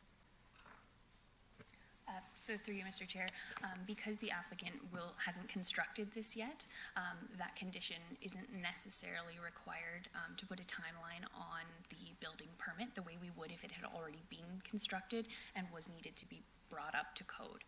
So because they haven't constructed it yet, they don't necessarily need a building permit imminently until they do decide to construct it. I guess my understanding is, Ms. Duffler, you're asking to the current existing side entrance, not the one proposed. Well, inevitably both. Okay. Inevitably both. Okay. There would be a building permit required at some point in time at the applicant's discretion for the below-grade entrance. Yes, through you, Mr. Chair, that's correct. So it would be at the applicant's discretion for the timing for the below grade because it's not constructed. If the committee does feel that they would like to approve all the variances as proposed and not impose the condition requiring the closure of the side entrance, staff would then suggest replacing that condition with a condition that the applicant apply for and obtain a building permit for the landing within 60 days, because that one is already existing, and so the timeliness of that would be more imminent. Okay, I'll come to that, and I'll come to you as well, sir. Mr. Power, you have any comment? Sure. Through you, Mr. Chair, when I was at the site and visited and spoke with the homeowner, they were completely fine with closing up that above-grade side entrance. He did mention that he will close the above-grade side entrance? Yes. Okay, we So can if confirm he's with the willing client. to close the side entrance, then there shouldn't be any more discussion. Okay. If you can please come up You're the homeowner, I believe, and your name and address for the record? Sure, name is Siad Badaloo, it's S-I-A-D, last name Badaloo, B-A-D-A-L-O-O, 3 Cox Crescent. The above grade side entrance is not used. It was built when the home was built in 1985 or 6. And it's actually access to the laundry room, but it's actually dead bolted from the inside.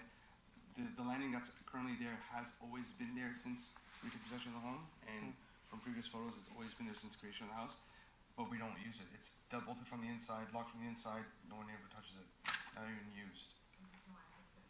Yeah, and there's no access anywhere else, it just goes to the laundry room, but we don't use it.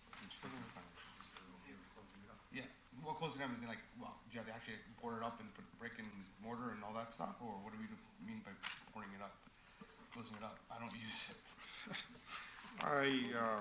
I understand, even though I know, with due respect, like staff has indicated their concerns, but if something is there for a longer time and it's not that anyone is taking advantage to go to the side entrance, to the basement or something, I am personally, I'm even okay with the entrance as is. But it's completely up to you and the committee. Like I just gave my personal opinion. It's an old brick and it's hard to match and everything and find or some other alternates. I would rather live with it as long as it's not bothering or creating unnecessary headaches or any issues. I'm okay just by myself for the side entrance. There's another issue for you, sir, regarding your driveway width. So it's not an extension of the driveway, it's a pathway. So when we moved into the home, I found it difficult to get the strollers for 2 young children up to the front of the house. And there's already an existing interlocking from the front door down to past the garage. And we've decided to take off the old interlock and put new interlock and make a pathway so that we can roll the stroller and the car seat up to the front door. And it's not used as a driveway because it's only 1/2 inch thick patio stones. It's supposed to be made for a walkway only. And there's actually a barrier between that and the driveway because there's an actual concrete slab between driveway and pathway. So. Just to follow up on that, I can see during my site visit, I know there's no permeable landscape, there's enough space on both sides, and the driveway, based on your lot, you have way more landscaping as a form of grass, so I'm okay with it as long we may impose some condition that I would suggest that you're not allowed to park on that portion, that any given time vehicle will not be parked on that portion.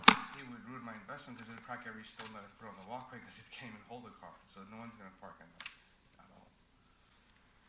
Okay, committee members, any further question, comment, concern? Okay, back to the staff.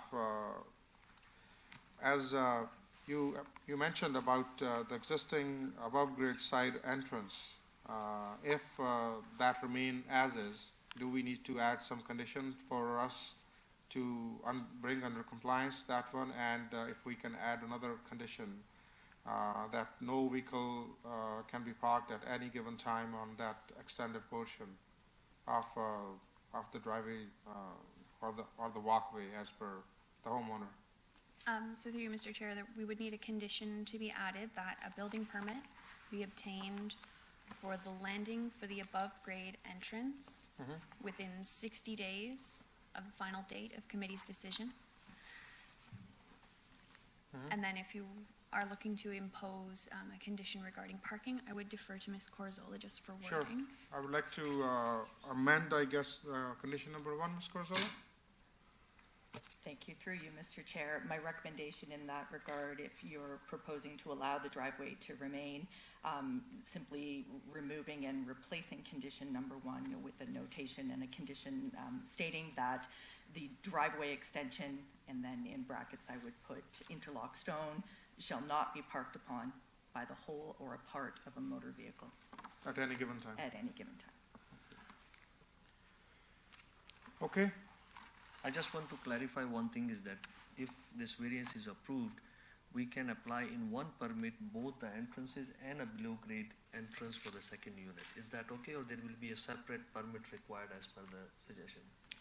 There would be one, through you, Mr. Chair, sorry, in response to the applicant, one permit would be permissible, provided that that permit then comes in within the time frame that's going to be specified for the above-grade entrance landing.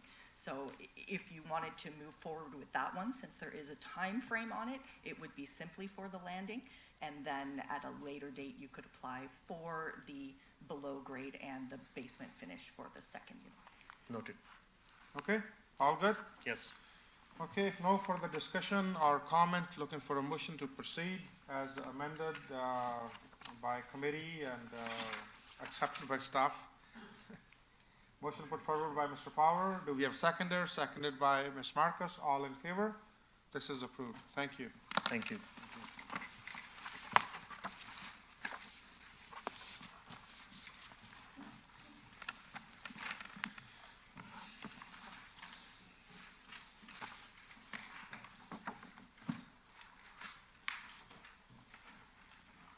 Calling application A19-185, Jagtar Singh and Kamaljit Dhaliwal. The property is located at number 7 J Street. Good morning, Mr. Chair, committee members, and staff. Morning. My name is Sanjeev Kumar from Central Engineering, representing homeowner at 7 J Street, Brampton. Is there anything you wish us to add beside your application in front of us? No. Any question, comment, concern at this point by committee members? Seeing none, anyone in the audience wishes to speak on this application? Seeing none, staff, could you please weigh in your comments? Thank you, Mr. Chair. Staff is of the opinion that application A19-185 is supportable, subject to the following conditions being imposed. One, that the variances only be approved to the extent identified on the sketch attached to the public notice. Two, that the owner obtain a building permit for the below-grade entrance within 60 days of the date of the decision of the committee. Three, that the owner construct a two-step change in grade and two exterior stairways that provide one means of access to both the front or rear yard of the property through the side yard. Four, that the below-grade entrance shall not be used to access an unregistered second unit. And five, that failure to comply with and maintain the conditions of the committee shall render the approval null and void. So you understand and accept these conditions? Gleefully accept. Okay, if no further business, looking for a motion to proceed. Motion put forward by staff recommendations by Mr. Power, seconded by Mr. Cope. All in favor? Thank you very much. Thank you. Thank you.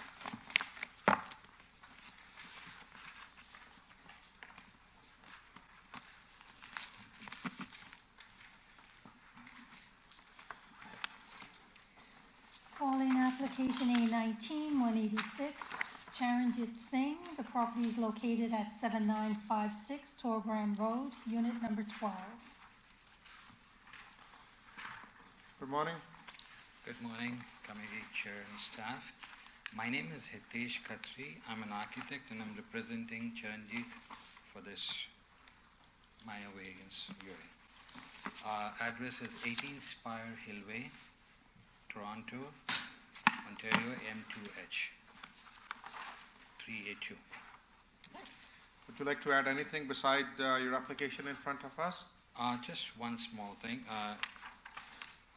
It was like in the second page it says the class size to be limited to a maximum of 15 students. We would like to just change it to 16 because our plan shows 16 on one. So that's the only difference that we have. Otherwise, it's fine. Okay, we'll come to that. Any question, comment, concern at this point, committee members? Seeing none.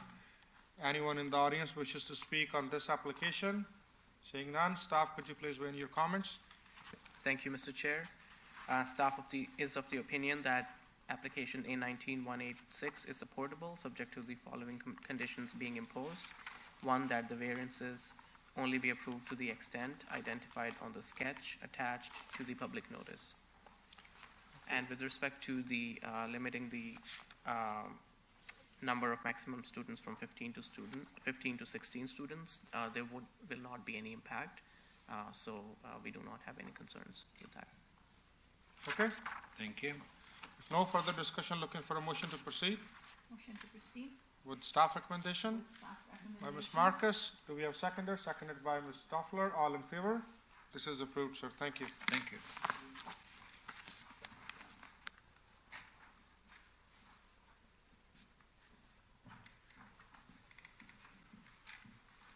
Calling application A19-187, Balwinder Tamber and Pardeep Tamber. The property is located at number 6 Cheval Court.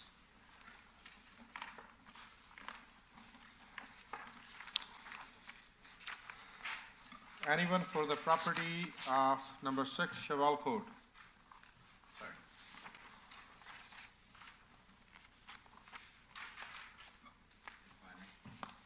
Yeah, exactly. Otherwise, it would be the last one we put normally at the end of the agenda. Anyway, Good morning, Chairman, good morning. committee members and staff. My name is Peter Vazikas of Empire Design Company, 5 Northridge Crescent, Halton Hills. Here to represent the owners of 6 Cheval, Mr. and Mrs. Tamber. Anything else you would like to add beside the application in front of us? Well, Everything's basically- straightforward. It's pretty straightforward. It meets all the intents of the Planning Act, I believe. The fact that the existing slab approved and constructed through building permit is about 1.2 meters above finished grade, that gives us the excessive height. There's nowhere else to put the gazebo other than on the septic tile bed where the tanks are, or otherwise in the rear, further back away about another, I'd say, 20 meters, which is unusable space to enjoy your patio with. So, Okay, no problem.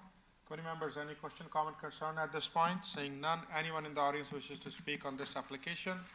Seeing none, staff, could you please weigh in your comments? Thank you, Mr. Chair.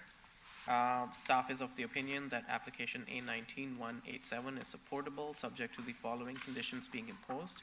One, that the variances only be approved to the extent identified on the sketch attached to the public notice. Two, that the owner shall obtain a revision permit for the accessory structure within 60 days of the decision of the Committee of Adjustment. Three, that the accessory structure shall not be used as a separate dwelling unit, and that the permission for habitable space in the accessory structure shall be limited to the provision of a sink. Four, that the accessory structure be primarily of open-style construction. And five, that failure to comply with and maintain the conditions of the committee shall render the approval null and void. Okay, just for the record, I would like to include a correspondence from Toronto and Regional Conservation Authority stating no concerns. So do you understand and accept these conditions? yes, I do. One question about the plumbing. I kind of missed that. Could you possibly repeat the issue about the plumbing? The condition. So number 3 is that the accessory structure shall not be used as a separate dwelling unit, and the permission for habitable space in the accessory structure shall be limited to the provision of a sink. So if you are adding a sink, it counts as a habitable space. Habitable space. Yes, one sink, yes. All good? All good. No further discussion, looking for a motion to proceed. Motion to put forward with staff recommendation by Mr. Cobb, seconded by Ms. Marcus. All in favor? Approved. Thank you.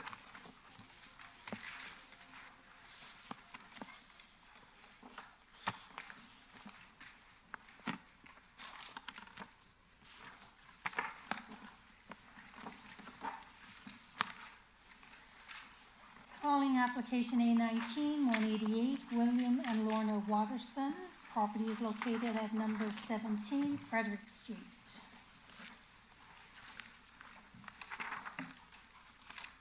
Morning. My name is Erin Zagar with Easy Dimensions. My address is 76 Mill Street, South Brampton. Okay, would you like to add anything else beside the application in front of us? No, sir. I would like to request everyone, if you have any cell phone or any electronic device, please turn off or put on non-audible mode at this point, and because this just bothers sometimes. Thank you. Committee members, any question, comment, concern at this point? Seeing none, anyone in the audience wishes to speak on this application? Seeing none, staff, could you please weigh in your comments?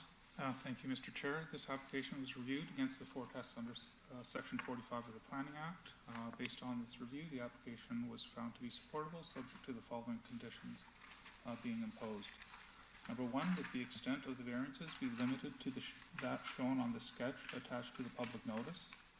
Number two, that drainage from the proposed addition, open roof porch, and the accessory structure shall flow onto the owner's property, and drainage on adjacent properties shall not be adversely affected. And finally, number three, that failure to comply with and maintain the conditions of the committee shall render the approval null and void. Ma'am, do you understand and accept these conditions? I do. Okay, if no further business, looking for a motion to proceed. Motion put forward by Ms. Marcus, supporting staff recommendation, seconded by Mr. Power. All in favor? This is approved. Thank you. Thank you.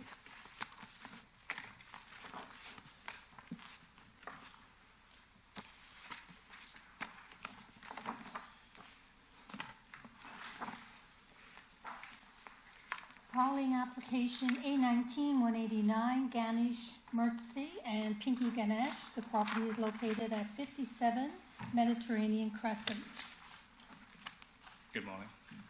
My name is Ganesh Murthy. My address is 57 Mediterranean Crescent, Brampton, L6Y0T3.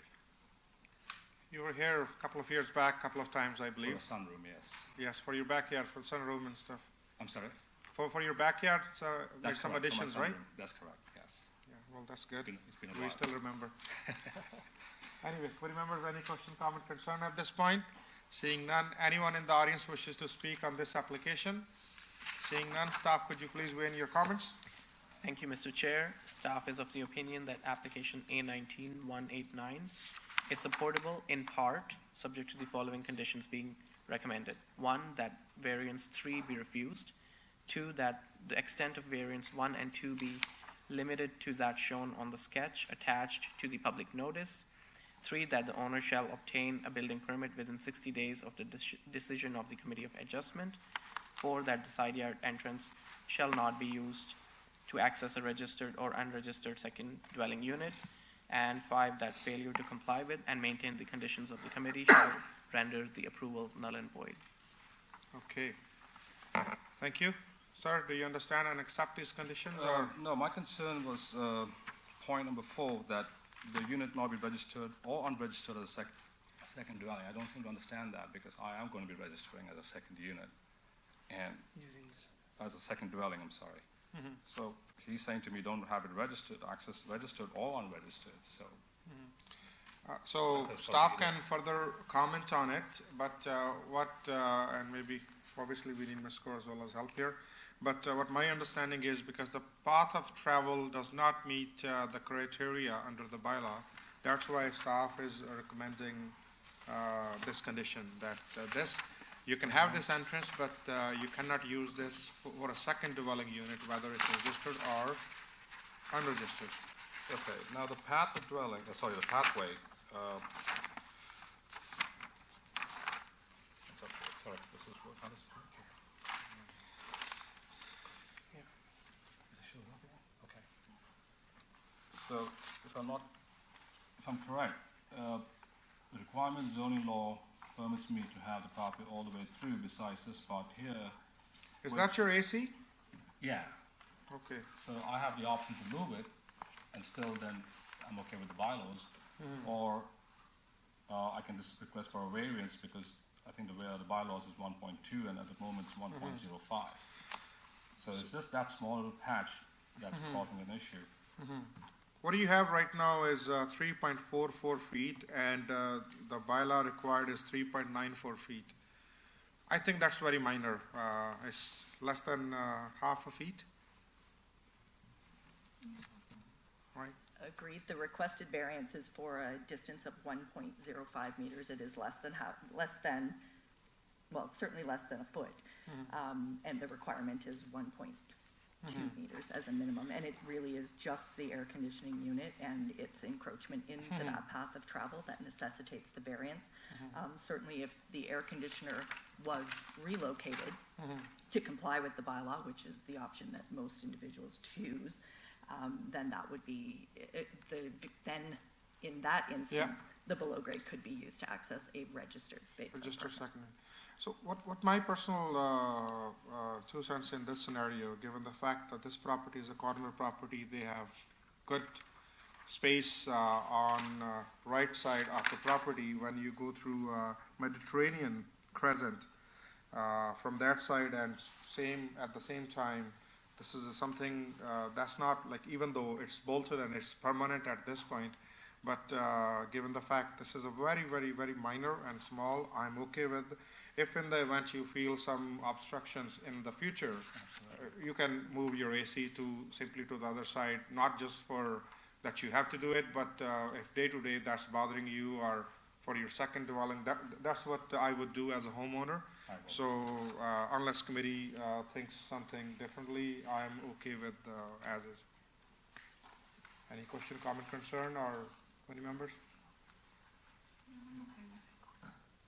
Yeah, I'm okay with the fact that where the AC is, because it's only encroaching a small amount and less than a foot, and agree with Ron on that. In the event that it does become a hassle for you in the future, something you could consider moving, but just that little distance for the time being, I'm okay with that, leaving it where it is. Okay, so staff, if we can make some minor adjustments or amendments, I would say. I guess the condition number 4, we need to delete unregistered. And condition number 1, Ms. Corzola. Sorry, obviously I'm trying through to... you, Mr. Chair.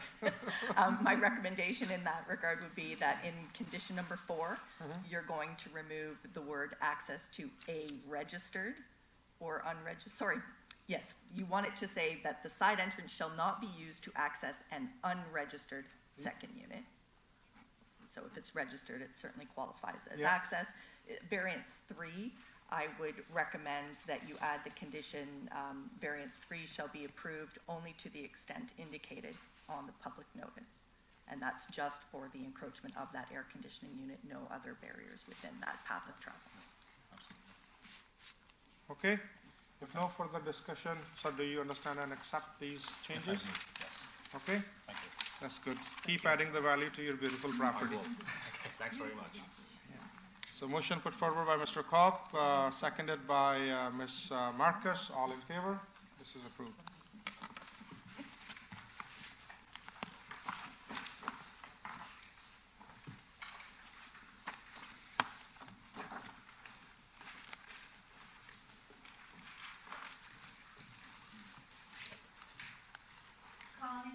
Application A19-190, Jose and Graziana Lorenco.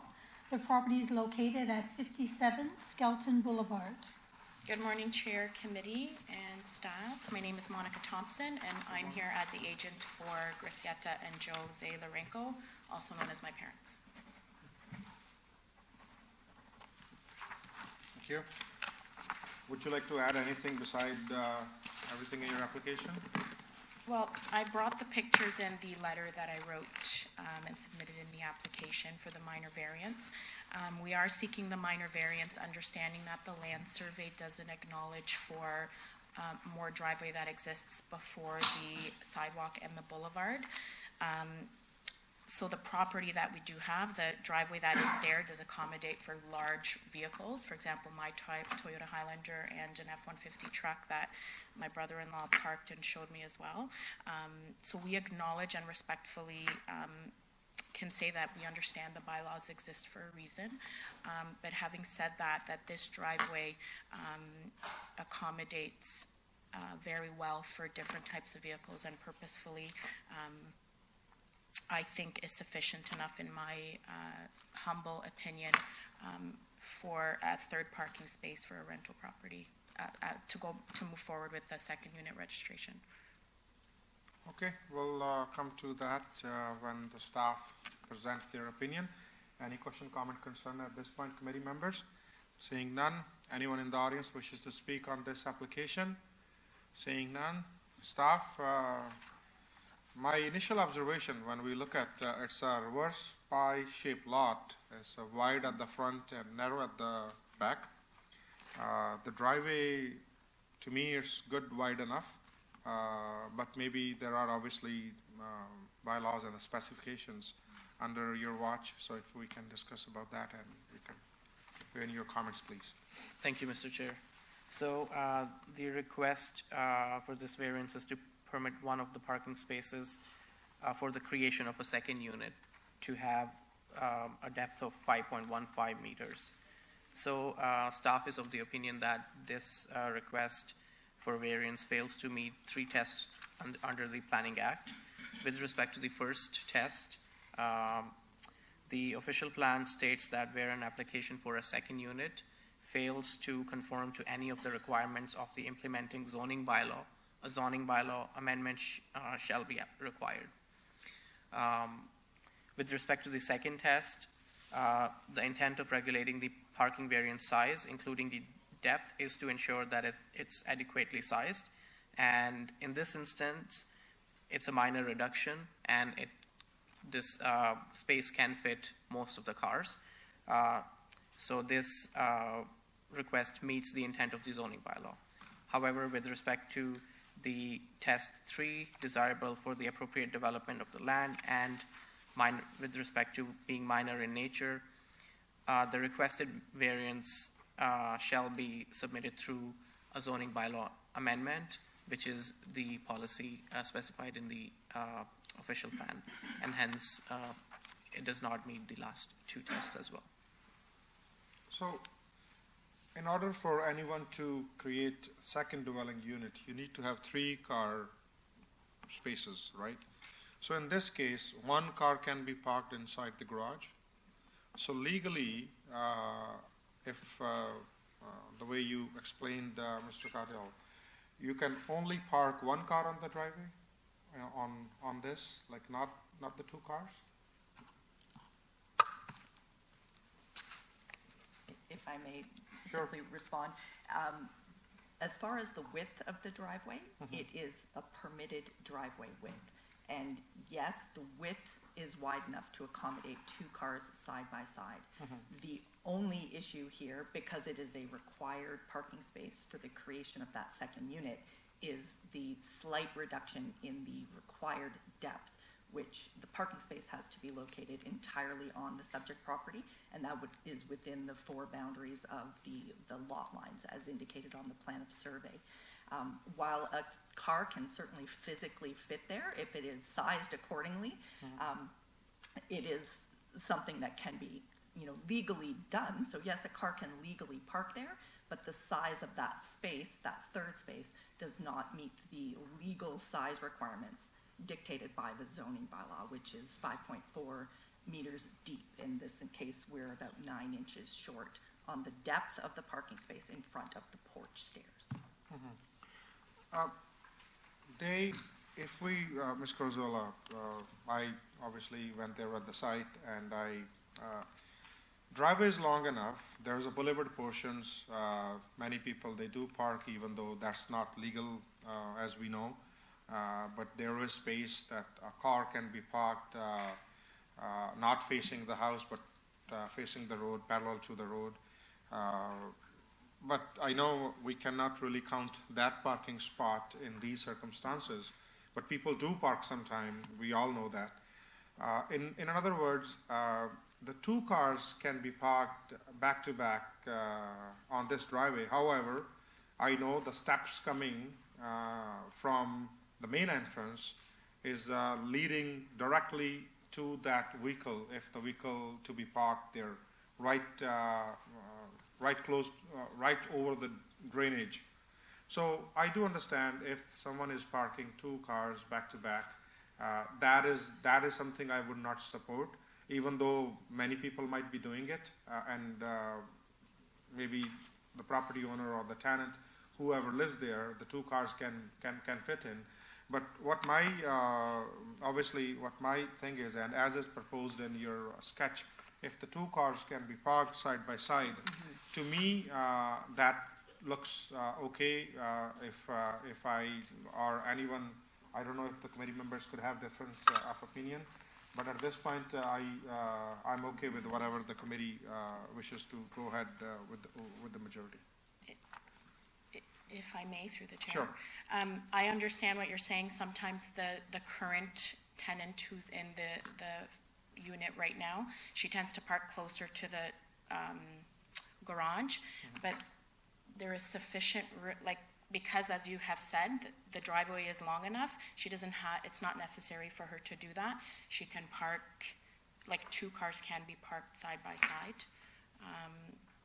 As the pictures, sorry, I don't know how to turn this on, but as the pictures indicate, I've actually, Through you, Mr. Chair, if I may. So I think in this case, the question is more about the appropriate process than right.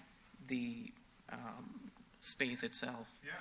And since the official plan policy requires a zoning bylaw amendment, that is mainly the question, which process it should go to.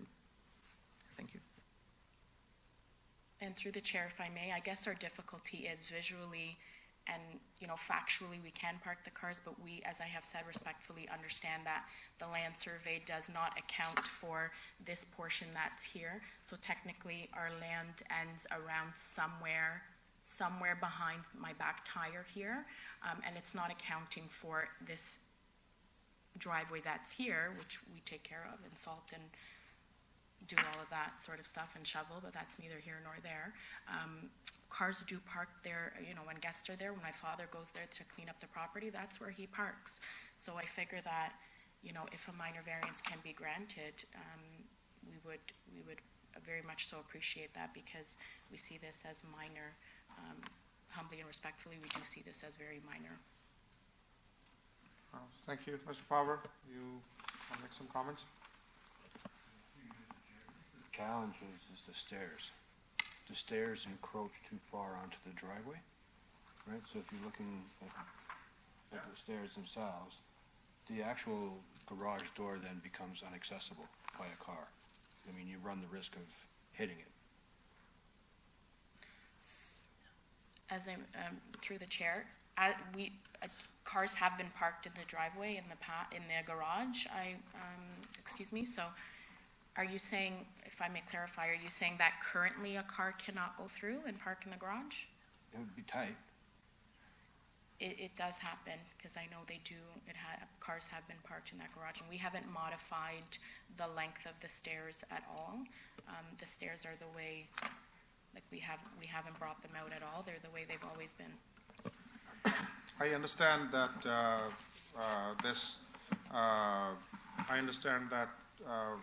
you have not modified at some point, but to Mr. Power's comment, I do agree with him, even though this is not something you have modified. Right. If a car may be passed through these steps in order for anyone to park inside the garage, but in the event if someone chooses to park the car right in front of those steps, and especially in icy conditions and the wintertime, like that's something I would not support.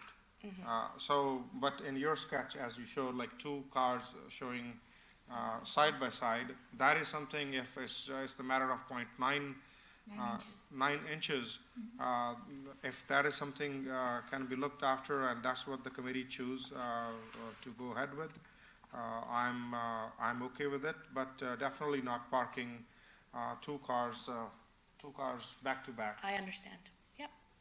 Ms. Carzola, you were going to say something? Just, excuse me, just to clarify that the garage and the interior of the garage does qualify as a required parking space. So although it is a narrow stretch to get into the garage is a full-size parking space. The only issue really being this 3rd parking space out here on the driveway that is reduced by 9 inches in length due to the stairs and the porch. Can they modify some stairs to bring it back in the...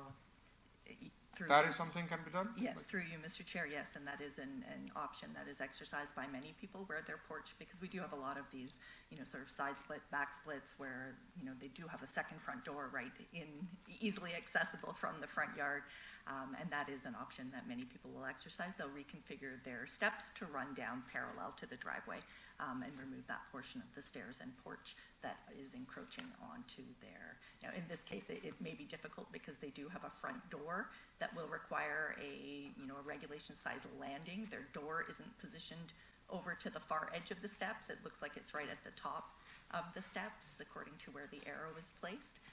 So it may not be as easy an option for them to reconfigure those stairs and create that third parking space.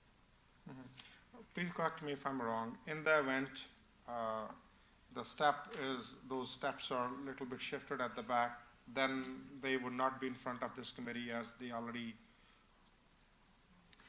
That is correct. If the stairs and the landing were reduced by 9 or 10 inches to provide the full length depth of a parking space, then yes, there would be no need of a variance before this committee. Okay. To my, sorry, Ms. Marcus, you are the next, but to my general observation, respectfully to the staff, to me, I know the bylaws are there, and I specifically understand, but in generally, if I look at the vehicle can be parked there and because there is more than enough space, in my honest opinion. But anyway, as I mentioned earlier, whatever the committee feels, we'd like to go into that direction. Ms. Marcus, you have the floor, please. I'm ready to put a motion forward that we approve the application with, the parking is only 9 inches short. And I think that this meets the true meaning of a minor variance.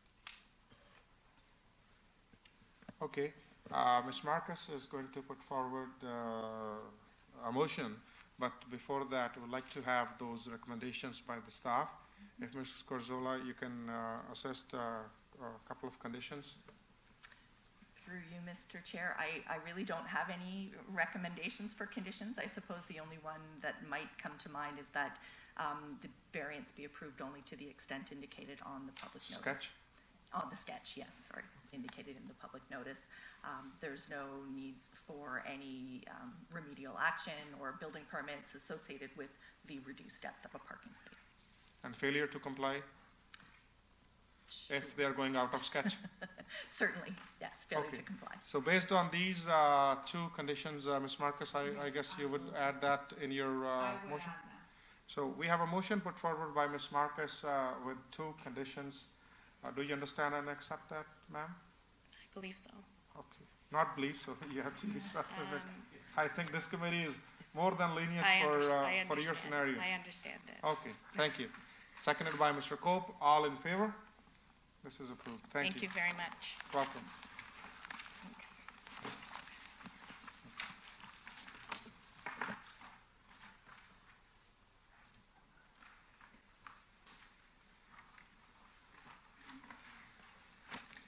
Calling application A19-192, PMD Investments Limited. The property is located at 30 Rivermount Road.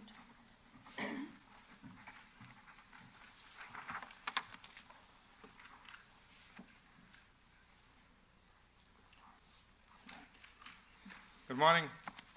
Good morning.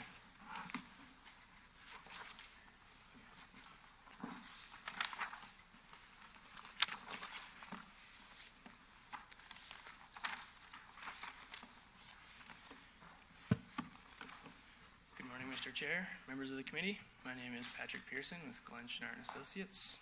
We are located at 10 Kingsbridge Garden Circle in Mississauga. We have the application in front of us. If there's anything you wish us to add beside your application, sir? Nope, we accept the conditions. Okay, and it's pretty straightforward. Yep. We all understand. We go through your application. Okay, committee members, any question, comment, concern at this point? Seeing none, anyone in the audience wishes to speak on this application? Seeing none, staff, could you please weigh in your comments? Through you, Mr. Chair, staff is of the opinion that application A19-192 is supportable, subject to the following conditions being imposed. One, that the extent of the variances be limited to that shown on the sketch attached to the public notice, and two, that failure to comply with and maintain the conditions of the committee shall render the approval null and void. So do you understand and accept these conditions? Through the chair, we do. Okay, if no further business, no further discussion, looking for a motion to proceed. Motion to put forward by Ms. Stoffler, supporting staff recommendations, seconded by Mr. Power. All in favor? This is approved. Thank you. Thank you.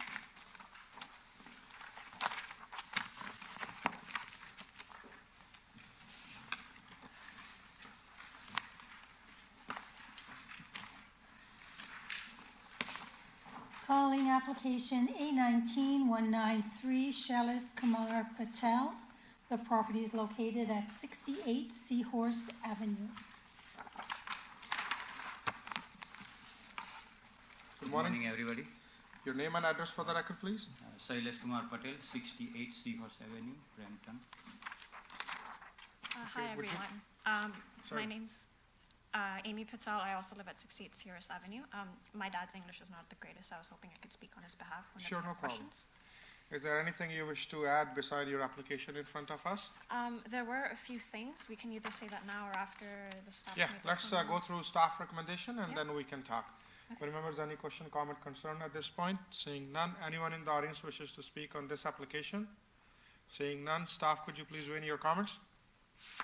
Thank you, Mr. Chairman. Staff are of the opinion that each of these 4 variances fail on the 4-part test under the Planning Act, meaning that does not comply or conform to the general intent and purpose of the official plan, does not maintain the purpose of the zoning bylaw, is not desirable, and is not minor in nature. We are therefore recommending that the variances are not supportable.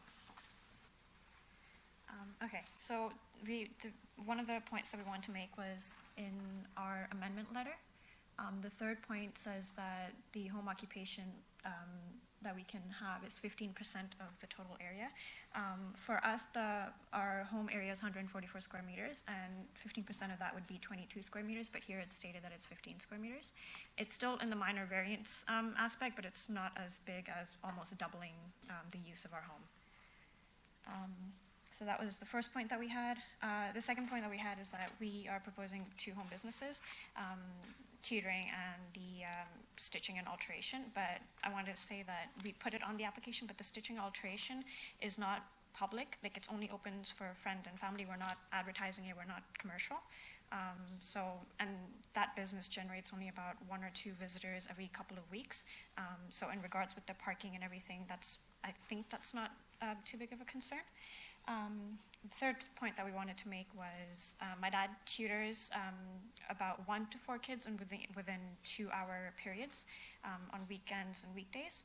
And I think the major concern for that is that because we live in a semi-detached home, the parking outside it'd be congested.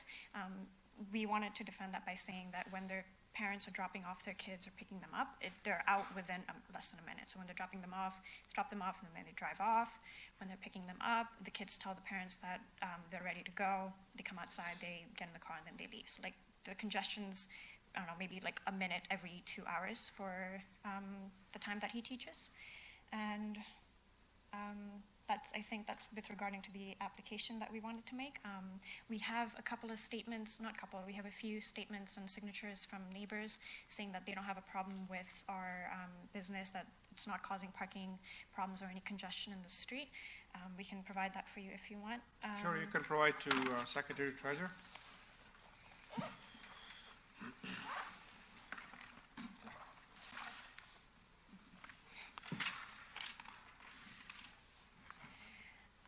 And also saying that with regards to with the house rates being what they are, if you don't grant us these variances, this is the only source of income for our family. So if you don't grant these variances, then we won't have any income being generated in our house. And with the house rates being what they are and my dad's income being what it is, it's not high enough for a mortgage to be passed on a detached home. So we have no capital or the capacity to buy a new house to be able to, get rid of these variances. That's all I had. Okay, Mr. Power has some comments or questions, and then I'll ask some after. Mr. Power? I was just going to mention for the record, through you, Mr. Chair, through my site visit, I wasn't granted any access, so I have no ability to comment on this, and I would have to side with the staff.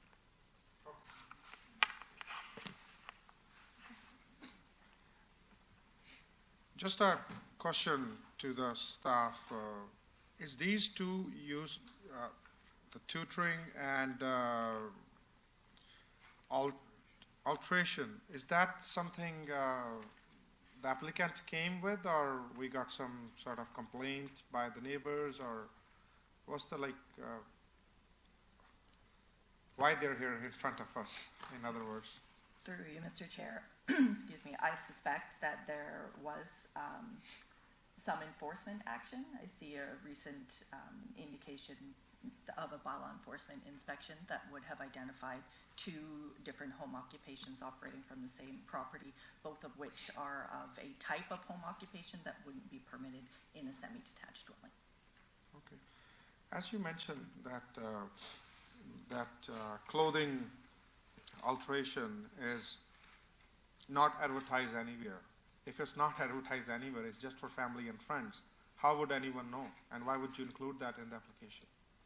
Because when we were told that the inspector came by and it's like, he specifically asked us if we do stitching and tutoring, and there are friends around the neighborhood that know that we do this. So we just wanted to put in the application just so it's out there.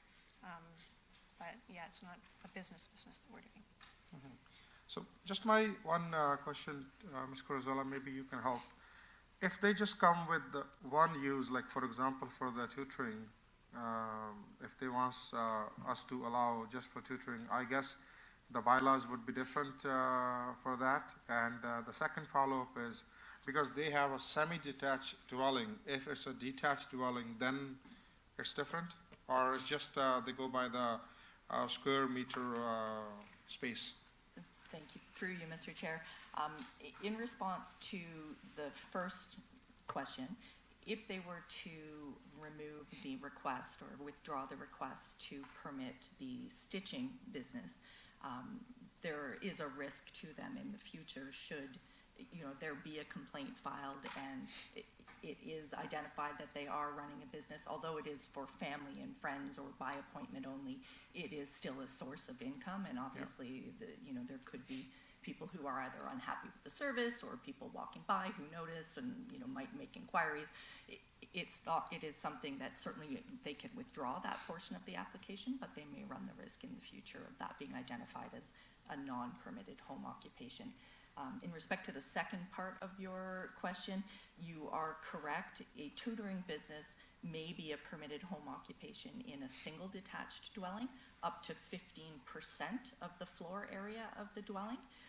In which case, because it's not restricted as a semi-detached, would be to an office use only, which is the only type of home occupation that's explicitly permitted in a semi or townhouse or apartment dwelling would be an office.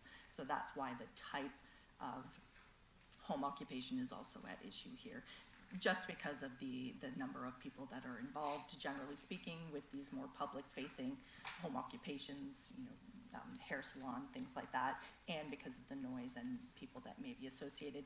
That's why the bylaw has restrictions on dwellings that are attached to one another.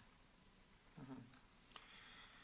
I fully sympathize with your application, but at the same time, it's multiple variance is requested by you or your family, and multiple use given the fact it's a small dwelling. I cannot support these 2 uses at this point. In the event in the future, and practically it's not, and my apologies in advance, it's not that the gentleman is also providing tutoring service and at the same time he's also providing alteration. There must be some other family members, I believe, yeah, right? My mother also does the stitching aspect. He's mostly tutoring, she's mostly stitching. Yeah. I respectfully, I fully sympathize, but there are multiple complications in this scenario. Your house is small, and that is there to live. The city does allow certain percentage, but like not for multiple things. Like if I'm not sitting on this committee as a chair, I would love to support your cause. But if I'm sitting here doing this job, I'm sorry, I cannot support. Unless the rest of the committee members wishes to. Excuse me, Mr. Chair. I believe there's some citizens here who also wanted to speak today, and I believe you may also have some correspondence in the package as well. That may have been missed. Sure. Did I ask anyone in the audience? I guess you did not raise your hand, ma'am. When I asked initially, is anyone in the audience? Oh, okay, sorry, no problem. I would call you. Just give me a second. I don't think so. Any correspondence? Oh, okay. No, this is, yeah, this is the letter for the support, but no one sent any other correspondence to the Secretary Treasurer by the neighbors, like in opposition. We have letters of support, but anyway, sir, if you can please step aside. Ma'am, if you can come forward, your name and address for the record, please. Thank you, Megan, for letting me the time to speak with you. So I agree what they say with the decision. Your name? My name is Luz Monica Velasco. Can you please spell it? L-U-Z, Monica, M-O-N-I-C-A, Velasco, V de Victor, E-L-A-S-C-O. I live in 141 Seahorse Avenue. So I received the application, Miller Paradise. So, and I really appreciate what you have worked for us, because it's for me, it's unbelievable to see this situation, especially that is limited areas for parking is my position, and the second position is my house is gonna be loose. You know, it's when if I wanna sell the house, the price is gonna be low.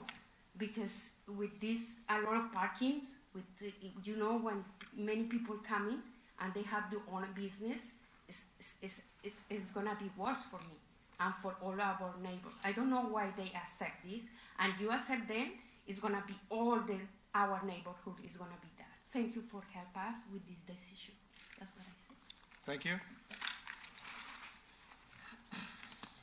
Any other question, comment, concern at this point?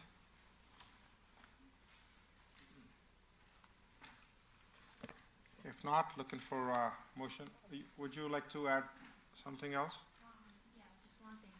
I'm guessing we are going to be denied being granted these variances. I was just wondering if you could give us some time to get our things settled, and if we have to buy a new house, and give us some time to continue running the business for now, but then move out of the house, get a bigger house, and deal with this. Because, again, we said that this is one source of income, and if you could give us some time to deal with this, it would be appreciated.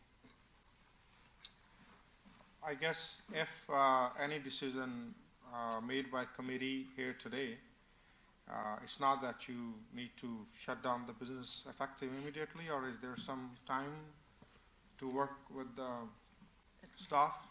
Through you, Mr. Chair, I mean, there is usually a reasonable 3-week period that we allow individuals to achieve compliance. That's our standard notice when a violation for zoning compliance has been identified.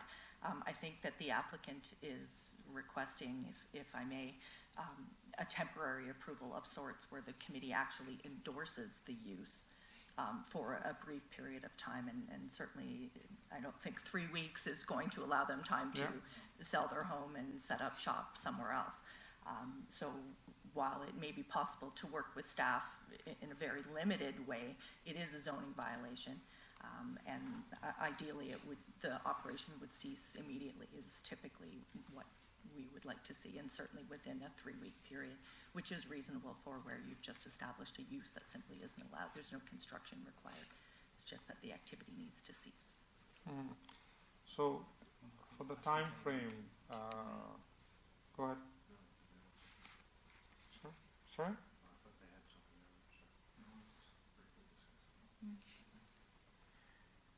How much time period you are thinking would be appropriate for you to Many think that my income is not enough to just get the mortgage passed from the bank. So that's the main concern. Sir, respectfully, I understand, and again, my full sympathy with you, and I'm a very practical, reasonable person. As you have seen on multiple occasions, I personally suggested people that this is what you should do, right?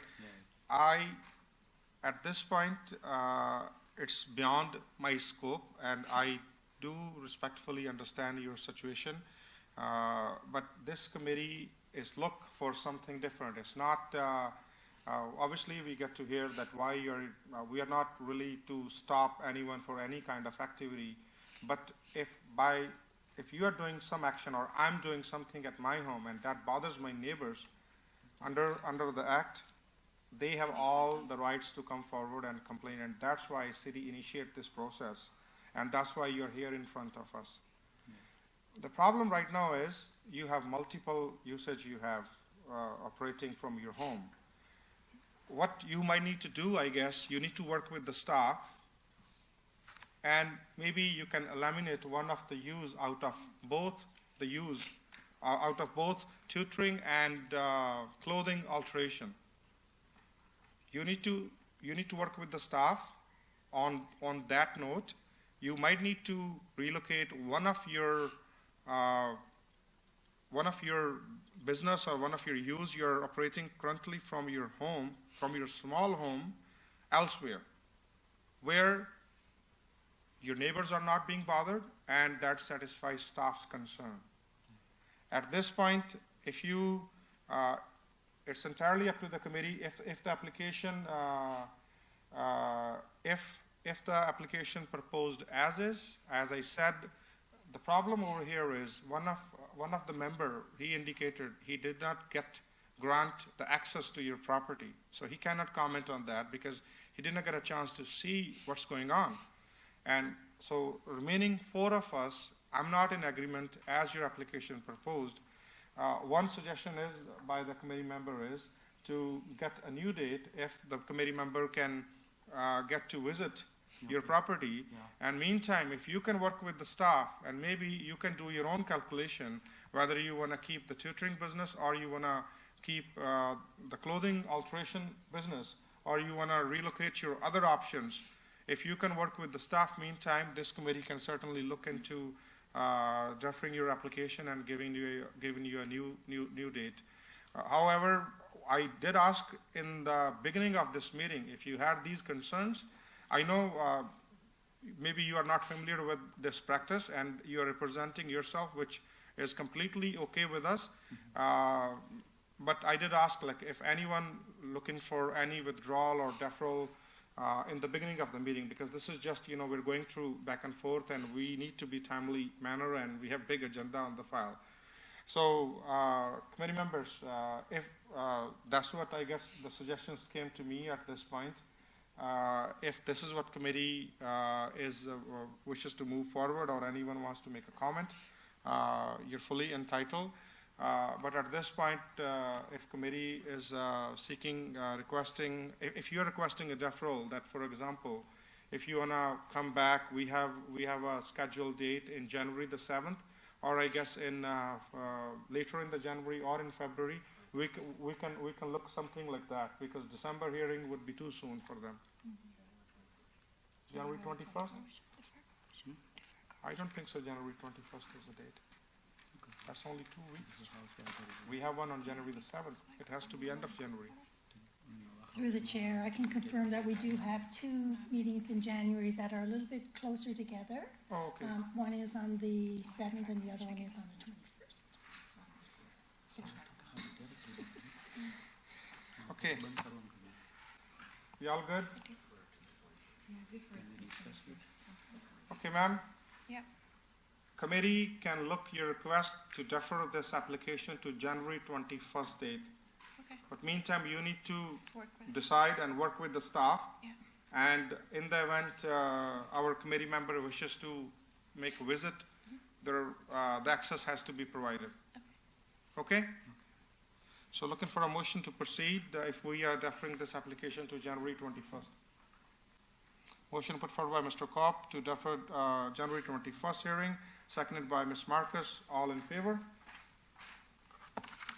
You're dissenting, Mr. Kopp? Okay, thank you.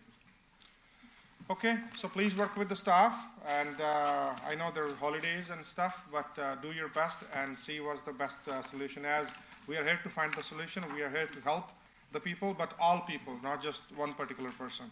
Thank you. Calling application A19-194, Charanpreet Ramana and Ramandeep Dhaliwal. The property is located at 1 La Park Road. Good morning, everybody. This is Ramandeep Dhaliwal. Can you please speak up, ma'am? Ramandeep Dhaliwal. I'm the owner of 1 Excuse La me, Park Road. 1 second. Anyone, please do not talk here. Please, you can leave the chamber, you can talk outside because it bothers everybody. Thank you. Sorry, can you please start from the beginning? This is Ramandeep Talwal. I'm the owner of Vanla Park Road. Okay. Anything else you wishes to add beside your application in front of us? No, thank you, sir. Committee members, any question, comment, concern at this point? Seeing none. Anyone in the audience wishes to speak on this application? Seeing none. Staff, could you please weigh in your comments? Through you, Mr. Chair, it is the opinion of the staff that 3 of the 4 tests under the Planning Act are not met with the proposal. With regard to the first test, while there are no concerns with the OP policies, the second test, which is the intent of the zoning bylaw, the third test, which is if the variance is considered desirable for the appropriate development of land, and the fourth test, if the variances minor in nature are not met. Hence, staff cannot support this proposal. Okay.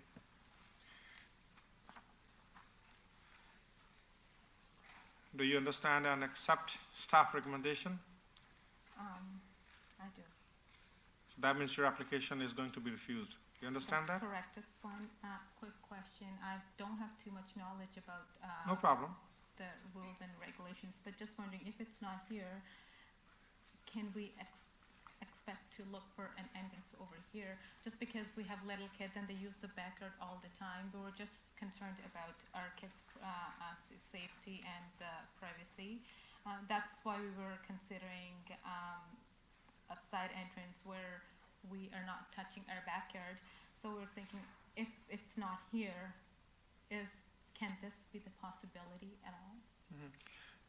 By all means, and I Ms. know Corzola, please nobody correct me came up here. if I'm wrong. You can have your access from your backyard. However, if you need below-grade entrance from the side, you do require a variance.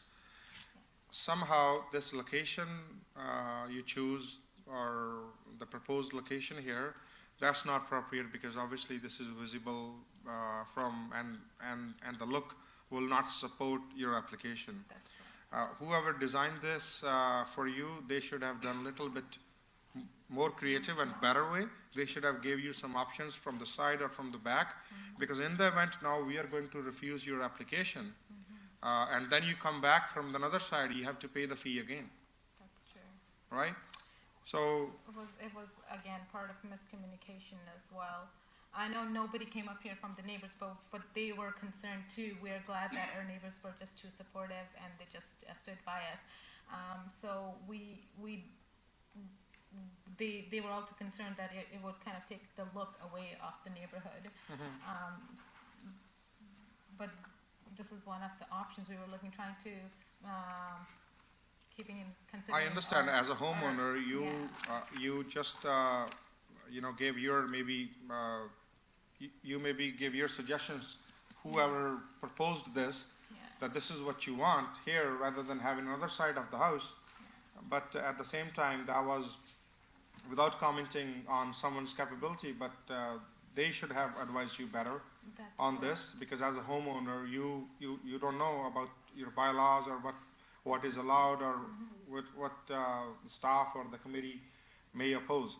So if we are going ahead as is and refusing your application and you're coming back with another side, I can see you have more than enough space on another side. To me, that's just waste of money and resource, right? If you wishes to amend your application and come back, if committee agrees, and I think that will be the appropriate, so the homeowner does not have to pay 2 times the fee. Maybe that is something we can look, but obviously there will be a new application. And we totally understand that, because spending about an hour in here, I completely see the entire picture, and I completely understand that this could be a problem, but this is a problem. This is a problem. And I totally respect our neighbors as well. We were hoping to see some here, but I'm happy that they're not here. But I still... The neighbors are good, that's why they're not that's here. That's what I'm saying. I still have, I think I owe them now. Had they been here, I wouldn't mind, honestly, I wouldn't. But I that's why I'm not going forward with this. even if Maybe it's not because, approved. this is just proposed, it's not construct. No. Maybe that's why they are not here, but once they see the structure is there. Yeah, no, they came and talked to us. Mhm. I wasn't home, my husband was, so they came, they said, it's totally up to you, but this will take the look off our neighborhood away. Mhm. And that's when my husband started considering, I was 50-50 for that, but my husband was 200 for that, Mhm. because it takes care of my kids' safety at the backyard. So I totally understand that this cannot be the option now, but just wondering if we can try over on the other side, if that's possible, or if there's a possibility around that. So question for Ms. Myers. Ms. Myers, if they are willing to amend their application and they come back in the future, can they, and what the procedure, if you can please? Through the chair, if it is the intent of the applicant to amend the application, they would have to provide us with plans that Yeah. can be reviewed by staff in advance of a hearing. We like to have those plans for circulation at our internal staff meeting in order for staff to comment on the application. Okay, that's fair. So what my suggestion is, this winter is there, I don't think so anyone can do the construction right now in December, given the fact the holidays and stuff. You're planning, even though it's not really something big, but I guess maybe later in the January or first meeting of February would be good. So you can work this time properly with your architect, and they can put together a different plan and submit to the city, and And we can do that under the same Yeah. application fee. Yeah. Thank you, I appreciate yeah, that. yeah. Thank you, great. Okay, so Ms. Myers, if we give them a date in February, since there's no order of compliance or anything, so I think that's the best use of dollars and the time for everyone, if they can come back with the proper plan and we get to review that one. Through the chair, if it is the intent of the applicant to request a deferral of this application, there is a hearing scheduled for February 11th. Okay. We would, however, request that any changes proposed be submitted to us no later than January 8th in order to be accommodated for that February 11th hearing date. Okay, February the 11th, Thank you, that's what you would request? thank you. Okay. Thanks for your time, appreciate it. But it's not over yet, committee still need to. Ms. Corzella, would you like to add something or all good? No, thank you, through you, Mr. Chair, no further comments. Okay, thank you. Committee members, looking for a motion to proceed the deferral to February the 11th by Mr. Cope, seconded by Ms. Doffler. All in favor?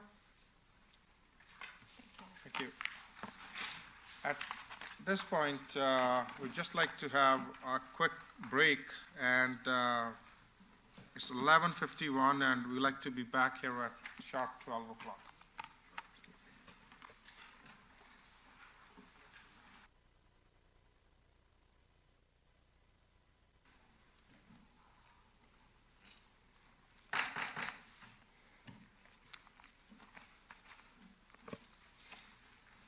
Ms. Myers, if you can please call the next application. Calling application A19-195 AAA Holdings Limited. Property is located at 860 and 870 North Park Drive. Good afternoon, Mr. Chairman, members of the committee. My name is Richard Domes from Gagnon Walker Domes Ltd. I represent AAA Holdings, who's the owner of 860 and 870 North Park, which is currently developed with a shopping center.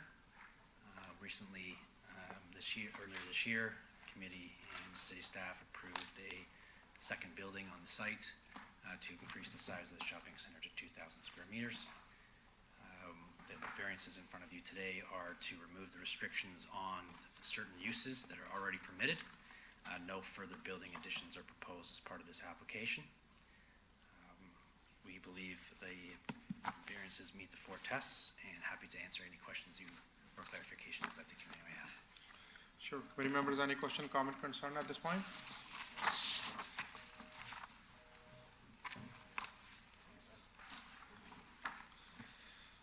Anyone in the audience wishes to speak on this application? Seeing none, staff, could you please weigh in your comments? Staff are in support of this application, and we do not have any recommended conditions at this time. I think this is the best possible scenario anyone can have. You're going to go back a while before this has happened. Yes. So looking for a motion to proceed. Motion to support by Ms. Marcus, seconded by Mr. Power. All in favor? Thank you. Thank you, City Staff.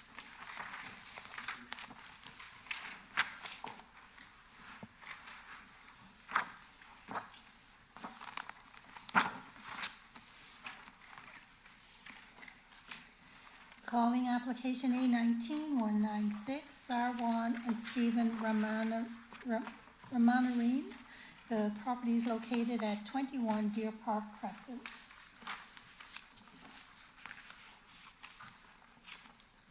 Good morning.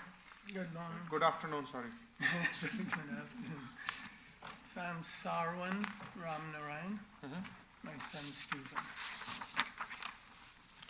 Okay, would you like to add anything beside your application in front of us today? No, sir, I just wanted to state we have made a lot of progress with the city inspectors, and this approval will go a long way to finish. Thank you. Any question, comment, concern at this point, committee members? Seeing none, anyone in the audience wishes to speak on this application? Seeing none, staff, could you please weigh in your comments? Thank you, Mr. Chairman. Staff are of the opinion that this variance meets all 4 tests under the Planning Act. We are recommending approval with 2 conditions. Number 1, that the owner obtain a building permit within 60 days of the final date of the decision of the committee. And number 2, that failure to comply with and maintain any condition of the committee will render the approval null and void. You understand and accept these conditions? Yes, sir. Looking for a motion to proceed. Motion to put forward by Mr. Power, supporting staff recommendation, seconded by Ms. Doffler. All in favor? This is approved. Thank you. Thank you very much.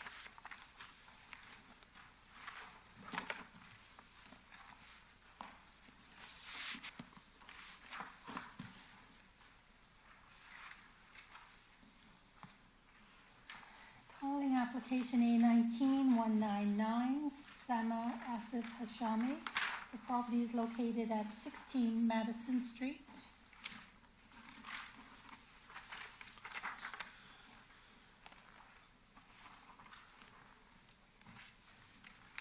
Good afternoon, everybody. My name is Salman Ilahi from Conserve Architecture Inc., representing my client at 16 Madison Street.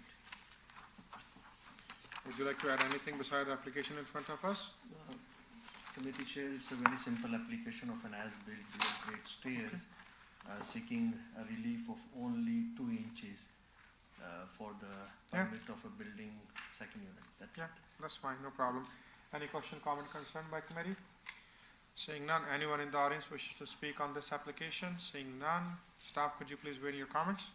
Thank you, Mr. Chairman. Staff are of the opinion that these 2 variances do meet the 4 tests under the Planning Act, recommending approval with 3 conditions. Number 1, that the owner obtain a building permit for the below-grade entrance within 60 days of the final date of the decision of the committee. Number 2, that the below-grade entrance shall not be used to access an unregistered second dwelling unit. And number 3, the failure to comply with and maintain any condition of the committee will render the approval null and void. Understand and accept these conditions? Yes. Yes. Looking for a motion to proceed. Motion to put forward by Mr. Power, supporting staff recommendation, seconded by Ms. Doffler. All in favor? It's approved. Thank you. Thank you.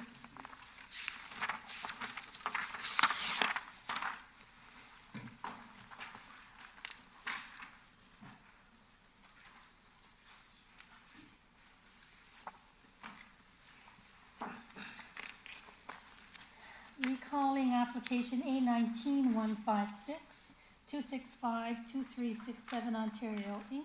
And the property is northeast corner of McBean Drive and Queen Street East at Cherry Crest.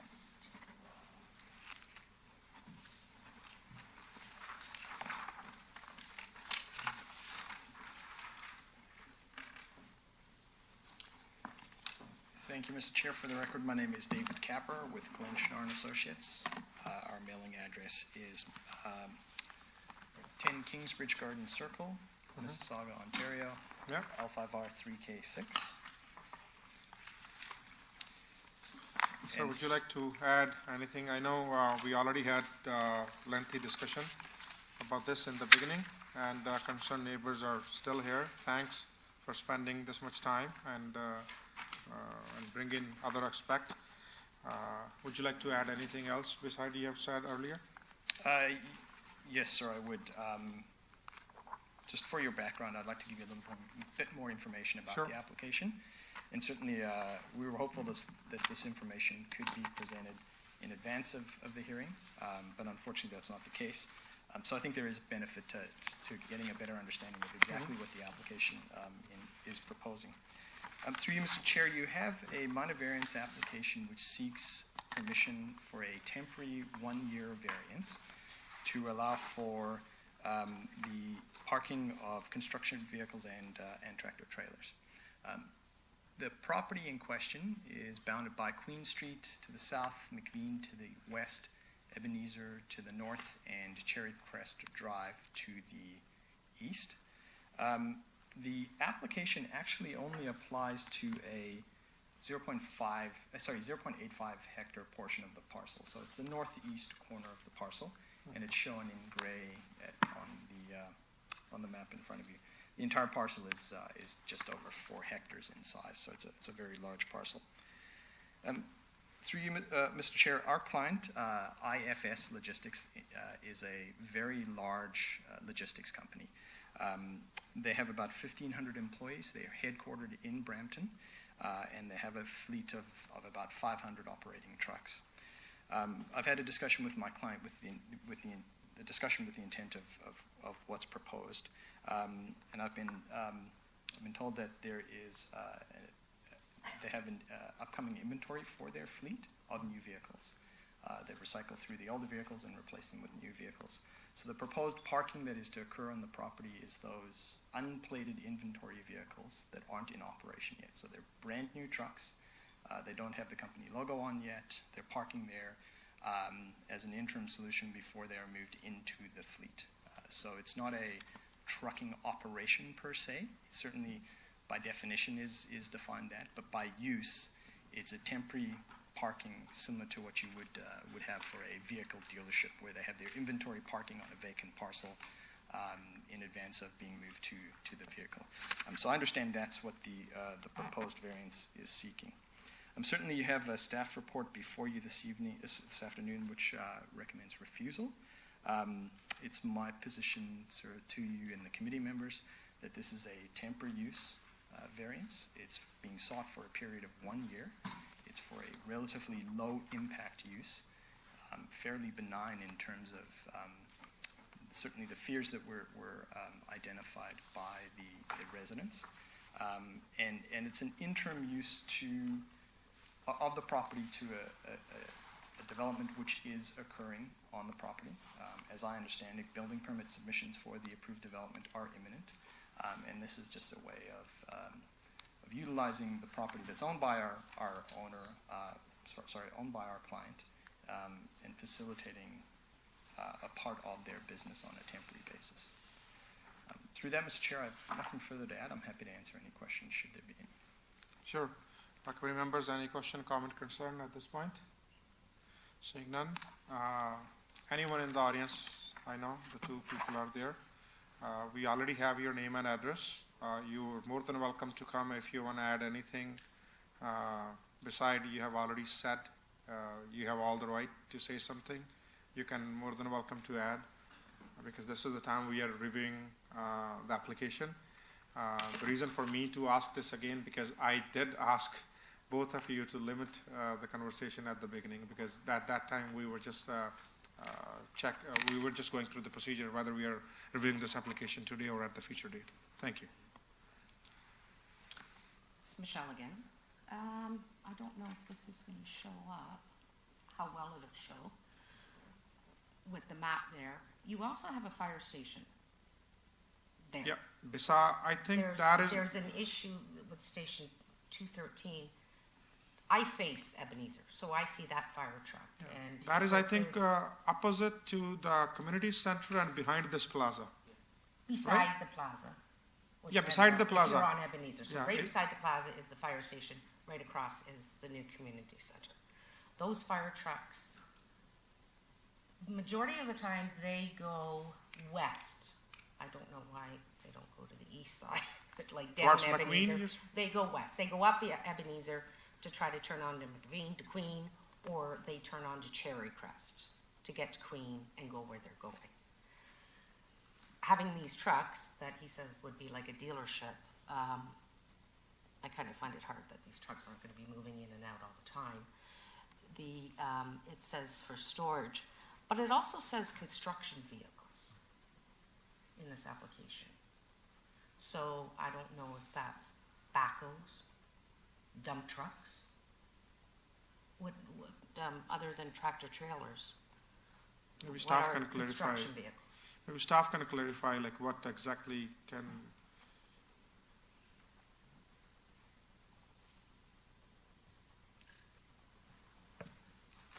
So through Mr. Chair, I understand that construction vehicles through the zoning bylaw are permitted if they're associated with the development application, but construction vehicles for an off-site business, and that's potentially the purpose of the variance request. Okay. So, please continue. So the construction vehicles are there if they were allowed to build the condos, but construction vehicles are not allowed to be there, even though that's what it says in this application. Yeah. Right? Yeah. Is that right? Okay. Sorry,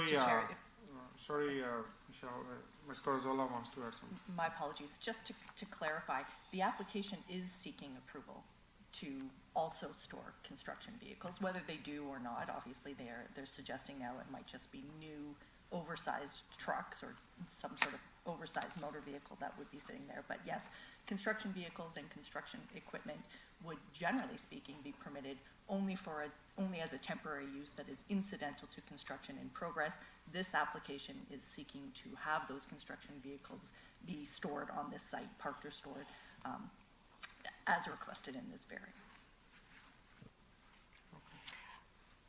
The other gentleman was talking about hectares. I, maybe old school, go in acres. So this is 2 acres that this lot is asking, or they're asking for. It's quite a bit, 2 acres. Dirt, dust, gravel is being put down, they want. So this is what, and I face this, so I don't want the dirt, the dust, everything else. I believe the city clerk, you had 3 letters you mentioned in the beginning, but I believe the city clerk probably had at least 25 emails prior to the September meeting, the day before and the day of. The initial meeting. The initial one. The first meeting we did had, it's hard for me to remember the numbers, but close to 20, I would say, or more than 15, or approximately some of those numbers we had received those letters, and I put that on the record. Yeah, okay, good. I just wanted to make sure that wasn't forgotten, other than those little, those ones that you showed. So yeah, we don't want this. Agree with the staff. Okay. Thanks. Okay. Sure, you can come forward, sir. Thank you very much once again. So just as Linda mentioned, so yeah, we just want to stick with the original, refusal you mentioned earlier. And yeah, we don't want this. I understand that they do want to do a temporary 1-year storage or parking or whatever it is, but like we don't, it's hard to believe that they're not going to use and operate vehicles or tractor trailers or trucks or different construction vehicles over there. And it will be something they will probably be operating late in the night. Again, like, we are residents that live right across the street, and, especially, if they're going to start or operate the vehicles at night, we can clearly hear everything. We can already hear just regular cars driving by on Queen Street, I can already imagine how it's going to be with the trucks. And then, we didn't even have to mention about the school. So the school directly behind our homes, and of course, you don't want to have a loud environment over there. They have to have a quiet classroom, to study and focus and whatever operate. So of course, like, yeah, No, we agree with Yeah. whatever you guys had said earlier, and we should refuse the application. Respectfully, I understand your concern, but obviously cars and the roads are designed for people to go. Yeah. Obviously, trucks are not permitted, but I understand, yeah. cars are there. You came here, I hope, with the car, or if not, the public Yeah, yeah. transportation. No, So as us, So anyway, I understand what you're trying to say. No problem. We understand your concern. Committee members, any question, comment at this point? You're more than welcome. I'll go to staff. Thank you. I'll go to staff to weigh in their comments at this point, and then I guess the agent is here. We can respond. First to the staff, please. Yes. Oh, sorry, Mr. Dexter. Yeah, no, it's okay. It's okay. Yeah, as mentioned previously, staff recommend refusal of this application. The reason that this application was deferred initially was there was some confusion and misidentification of the applicant at the time of the nature of the official plan status. And that item has been resolved. We resolved that through some email communication, and they have since stated that that OP matter does not apply to this. The second matter that we were unaware of and that was brought to us as part of the deferral letter was stating that they didn't have time to contact the residents, and so that was their sort of second reason as to why to defer. In terms of our recommendation for refusal, it's based off of the zoning official plan status of this application. The zoning is for medium-high density residential, commercial, office, hotel.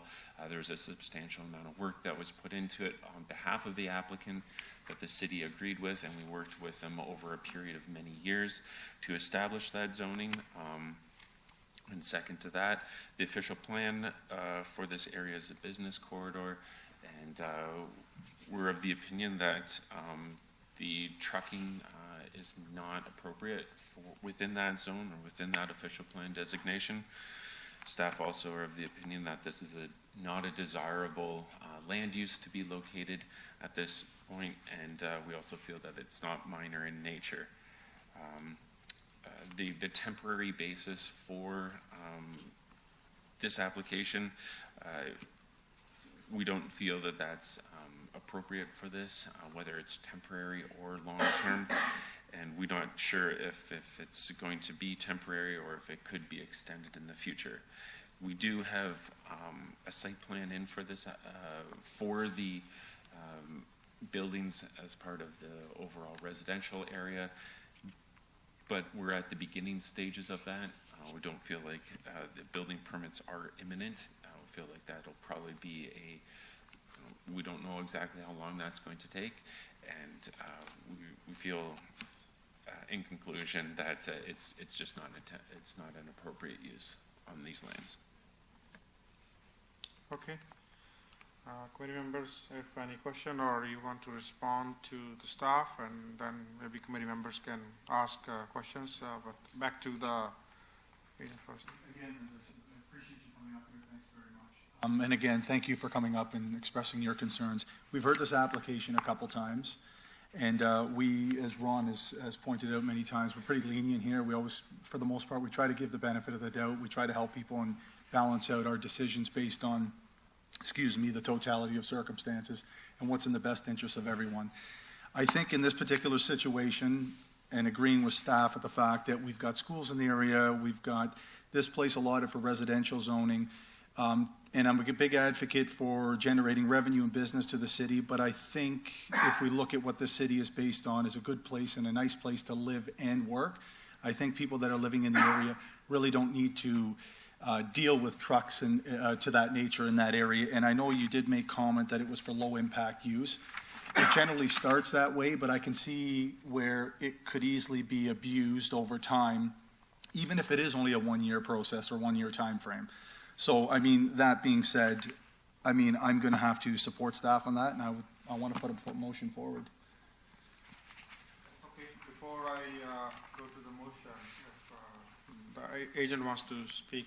Yes, sorry, Sure. I apologize. I thought I was going to be given an opportunity just to clarify a few things. I appreciate the comments, thank you. Just with respect to the comment by the area residents that I indicated it would be a vehicle dealership, I want to be very clear of what my comment said. I indicated that it was similar to the parking of inventory vehicles associated with a vehicle dealership is what I said, on a temporary basis on a vacant parcel. I don't want to create the impression that that the intent is that it would be used as a vehicle dealership. These are inventory trucks that our client is going to introduce into their fleet. They need an area of land for temporary parking for those vehicles in a brand new state before they're stickered with the company logo, plated, and put into the fleet, the vehicle fleet. So that's the first point. I think that's an important distinction. Those are two very different scenarios. This is a passive parking of a vehicle, a truck, versus a vehicle dealership, which is very different than what's being proposed here. And just a point of clarification, if I may, with respect to the variance for the construction vehicles part of the variance.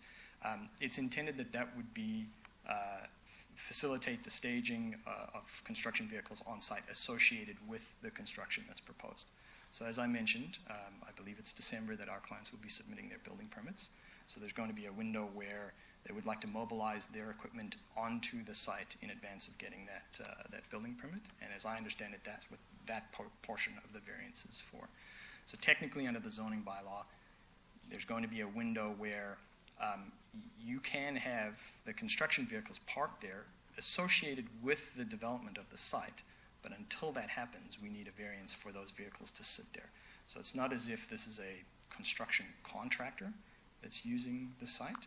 It's simply parking a backhoe, a loader, whatever the case may be, in anticipation of a building permit being issued.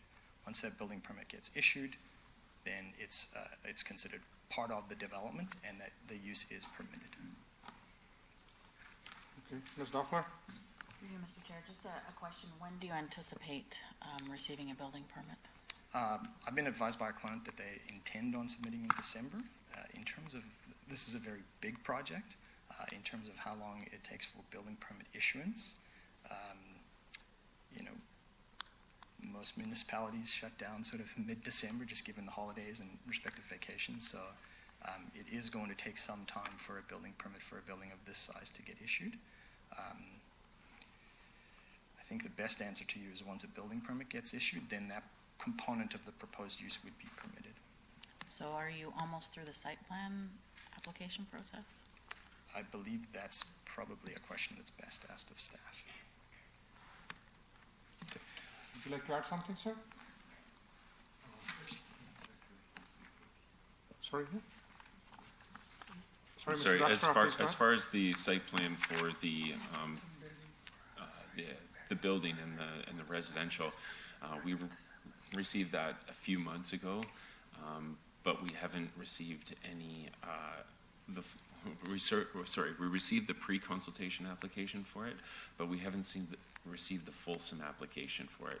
There will be a master site plan application as well as individual phased site plan applications.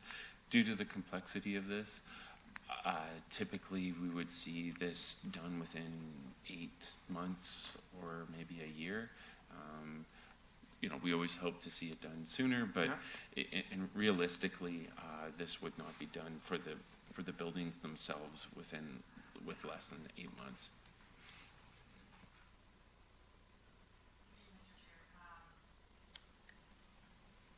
I just want to reiterate some of the comments that my fellow member provided a short while ago.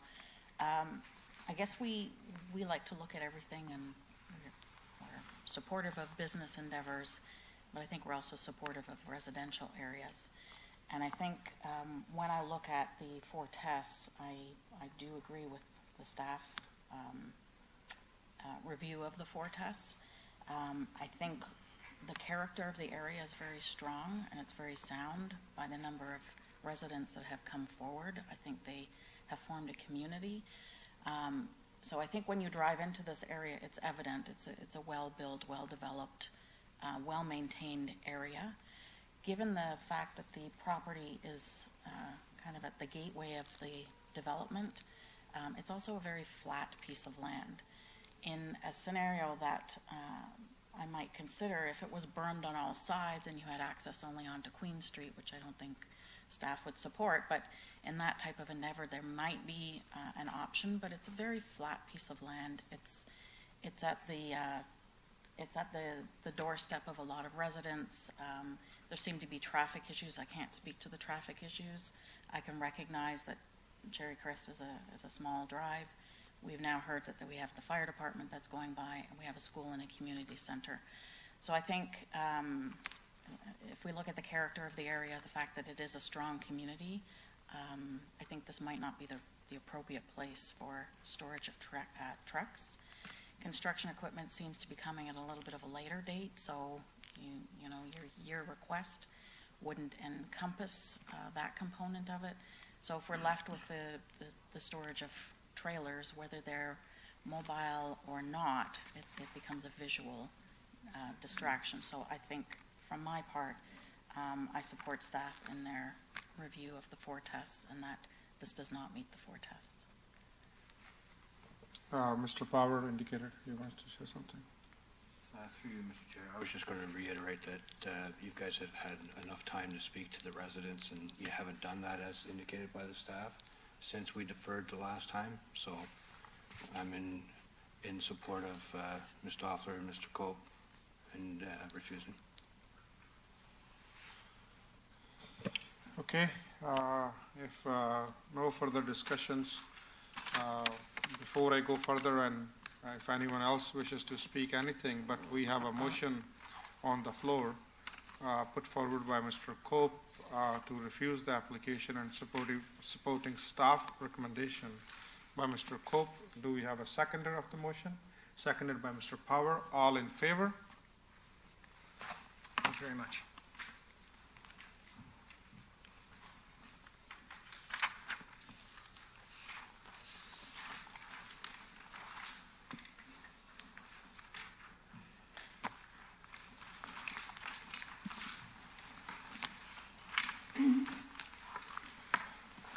Calling application A19-158, Harimal Betty and Indu Betty. The property is located at 7 Dragon Tree Crescent.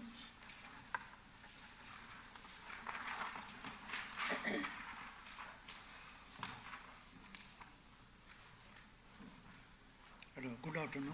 My name is Harkamal Bedi. Okay. 7 Dragon Tree Crescent, Brampton, Ontario. Sure. I'm regarding of sidings from basement. Sorry, can you please speak up a bit loud, please? Okay. I'm regarding of basement. Regarding of basement side entrance. Okay. I have a complaint for that because my next door guy, he have a side entrance. But he told me city will approve, but my entrance is same like him. It should be approved that one too. Okay, so the one is, I can see a bit highlighted. Is that your neighbor or that's your, I think that's your neighbor. Which one? Which one? The where there's a little bit Yeah, black. they're my 5 number house. My number is 7. The lot number is 119 mine and 120 is his. I can see, yeah, 119, yeah. So 119 is yours and 120 is your neighbor. No, 120 is mine. No. 119 is mine and 120 is the neighbor. See, first time I'm saying wife is not right. Right? Normally, this is what I always follow. Right? So anyway, so 119 is yours because I can picturize. I was there at the site visit. Your next door neighbor has the same style. Yes. A different elevation. Yes. And what you're saying, correct me if I'm wrong, that they had the same setup and they are approved, and why you're not. Yes. Each and every property is different, even though it looks same, but obviously timing and everything, what we can definitely check with staff, what are the reasons they have, or if you're saying like they might have legal non-conforming use, or in other words, we say the grandfather use. So staff, if you can please weigh in your comment, as I don't see anyone in the audience. Thank you, Mr. Chairman. Presenting for Kevin Freeman, his report which was deferred. I am afraid to advise the committee members that I'm not familiar with the next door situation that they're referring to. With regard to these 3 variances at 7 Dragon Tree Crescent, staff are of the opinion that the 4 tests fail on all 3 of these variances, and we are recommending that the application be refused. Okay. What I see in this application, they have detached dwelling. They have a space to enter into the backyard from the other side as well, because it's a detached dwelling. I recall previously, as I know, it's always not good to reference some other property, but in the previous term, I think the street called Black Diamond near Mississauga Road and Williams Parkway, and one of the application came with a similar kind of setup. They still have some space to enter into the backyard, but they did not have any space, and they got the result in their favor from OMB after getting a refusal from the committee. So if I have to look into the same kind of setup in this scenario, I do understand the path of travel has some distance, and I can see it's narrow at the middle, but in terms of the staircase, to me that seems fine, as the next door neighbor has the same setup, but even beside that, this is not a semi-detached dwelling, this is a detached dwelling, and if they have to, in case of emergency, anyone need to access through the backyard, they can simply go from the side, other side of the home as well. So these are my concerns. However, I do understand if there are staff's concerns, because sometime based on the previous, recommendations, if path of travel to the entrance does not meet the required 1.2 meter distance or the width, I would say normally there's a condition can be added that register or unregistered second unit. If something like that, these are like my thoughts on this. I personally don't want to touch this entrance, but obviously there are some other conditions if staff feels that this entrance or path to the entrance is not under the bylaws. Maybe we can add some of those conditions. Through you, Mr. Chair.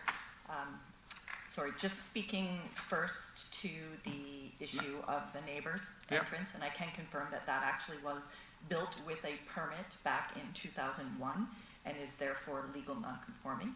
The existing or the current standards in the bylaw for below-grade entrances in the side yard were introduced into the bylaw in 2002. So the previous one was in compliance with the bylaw at the time that it was constructed. So just one quick question, Ms. Carzola. My apologies to interrupting you. So the next door neighbor right now, they have legal non-conforming use.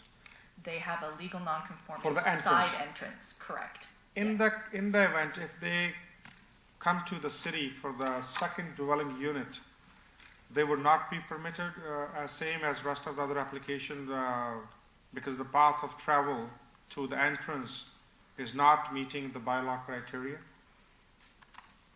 If in fact it was reviewed for compliance and the stairs are oriented in the same way to face the front of the house, and I'm sorry, I don't have any photos of the neighbor's property, then that entrance itself. Both the entrances are the same, and facing towards the road.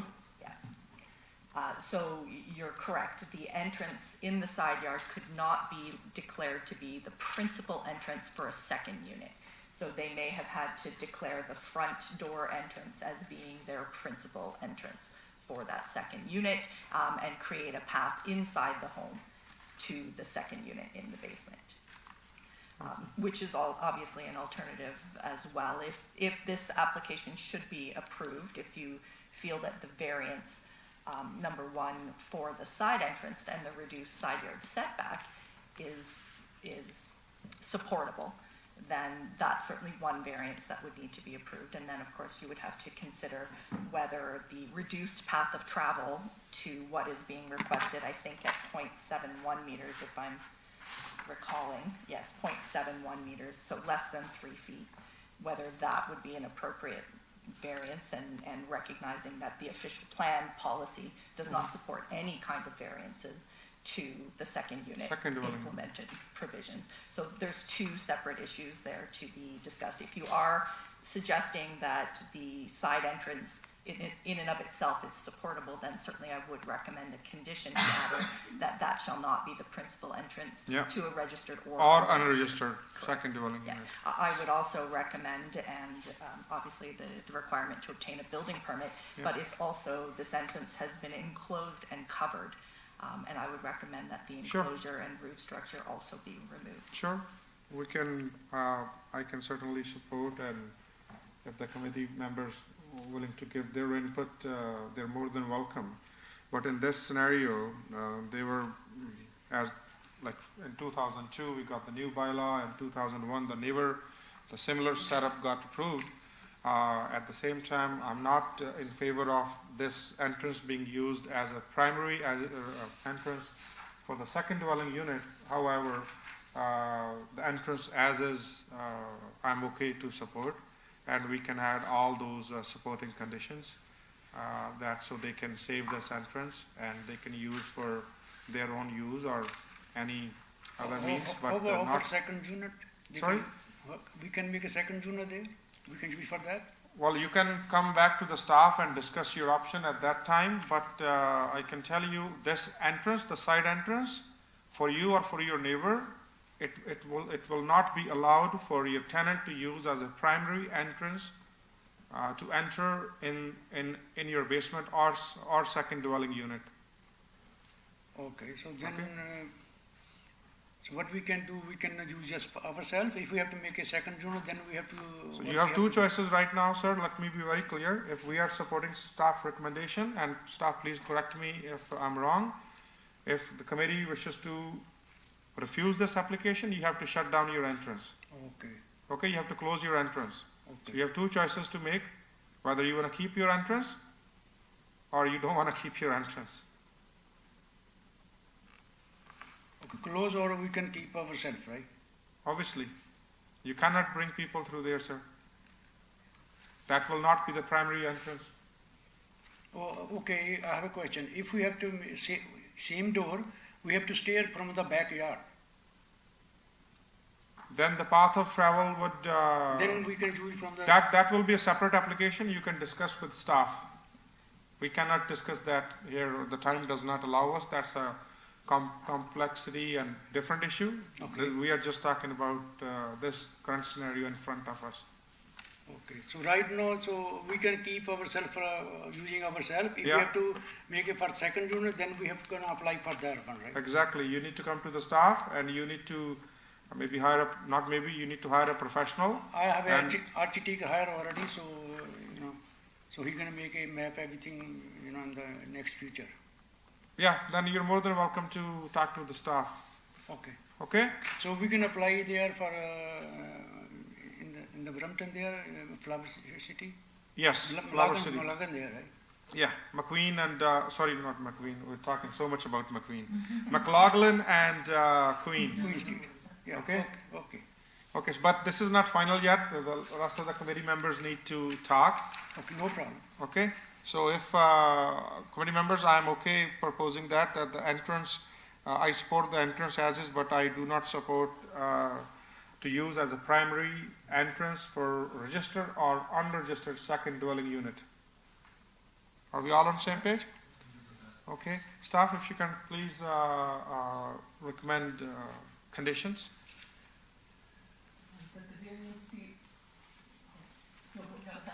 Sorry, I'm going to toss out a few that I have Sure. through you, Mr. Chair, and I'm happy to be supplemented by planning staff. I think number one, the first statement will be that variance 3 shall be refused.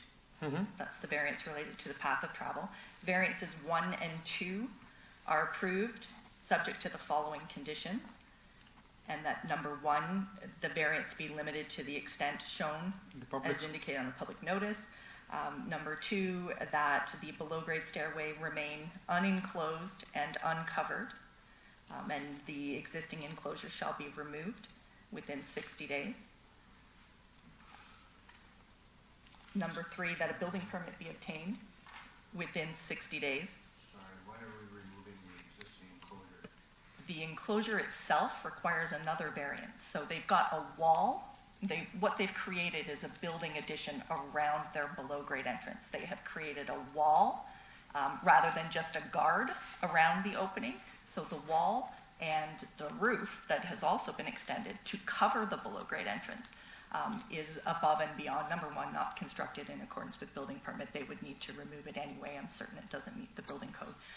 And number 2, it would require building setbacks then at that location rather than just an encroachment of the below-grade entrance itself, the opening to the door, well, to the stair.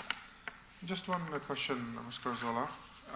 If they just, because obviously in the winter conditions, if anyone covers that entrance, the below-grade entrance, that works well for everybody. They would require another variance for the open roof in the interior side yard.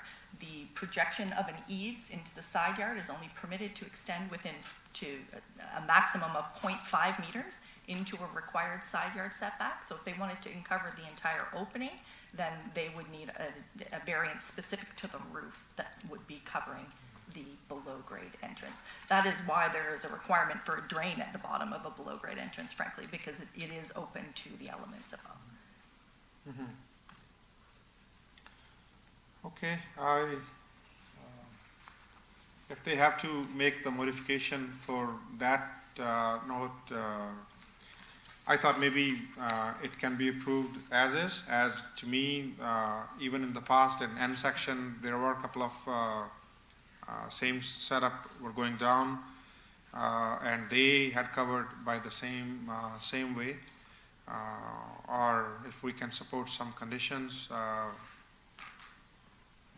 If you're now going to, because all they've asked for is the below-grade entrance. They've not asked to build a building addition up to 0.71 meters. So, sorry, Ms. Corzola, the conditions you have suggested, if the committee chooses to, implement those conditions and grant this approval, what simply they have to do in layman's language? Like they have to remove that structure, the enclosure? They would have to remove, yes, the roof and the wall. They would need to get a building permit for the below-grade stair and the door, and that would include a guard that goes around the stairs to prevent people from falling into it. So that's what they would physically have to do, unless, of course, it's revealed that the entire stairway doesn't comply with the Ontario Building Code. If they want to cover from the top, do they require variance on that? Yes, they would require another variance if they wanted to keep it covered. Okay, committee members, we have suggested some conditions. Sir, do you understand and accept these conditions? Yes, yes. Okay. Committee members, if no further... Sorry, my apologies. In finishing the conditions, and thank you for the reminder to my colleague, that the entrance shall not be used as the principal entrance to a registered or unregistered second unit. Okay. So, sir, you will get everything in writing, so you can show that to your agent or your architect. You need to apply a building permit in 60 days. No problem. In case it's taking longer, because given the fact the holidays are coming, that at the discretion of Director of Development of the Building Services, Ms. Corzola, that period can be extended, right? If that is Can we do it 90 days now, so in case? It's just to the issuance of the permit. Okay. So, 60 days or 90 days to obtain a permit seems reasonable, and then there's, of course, 6 months after that to initiate then 60 days is good construction. enough. Okay. Yeah, so you will be notified, and you can certainly show it to your architect or agent or whoever is representing you in regards, and then you need to make some adjustment, make some changes. But I keep the same entrance there? Yeah. Okay, thank you. Okay. Motion to approve with the amended conditions. Motion to approve with the amended conditions by staff suggested by Mr. Power, seconded by Ms. Marcus. All in favor? This is approved. Thank you. Thank you. Thank you, sir. Thank you very much. Thank you. If no further business, looking for a motion to adjourned by Ms. Marcus, seconded by Mr. Power. All in favor? This meeting is adjourned.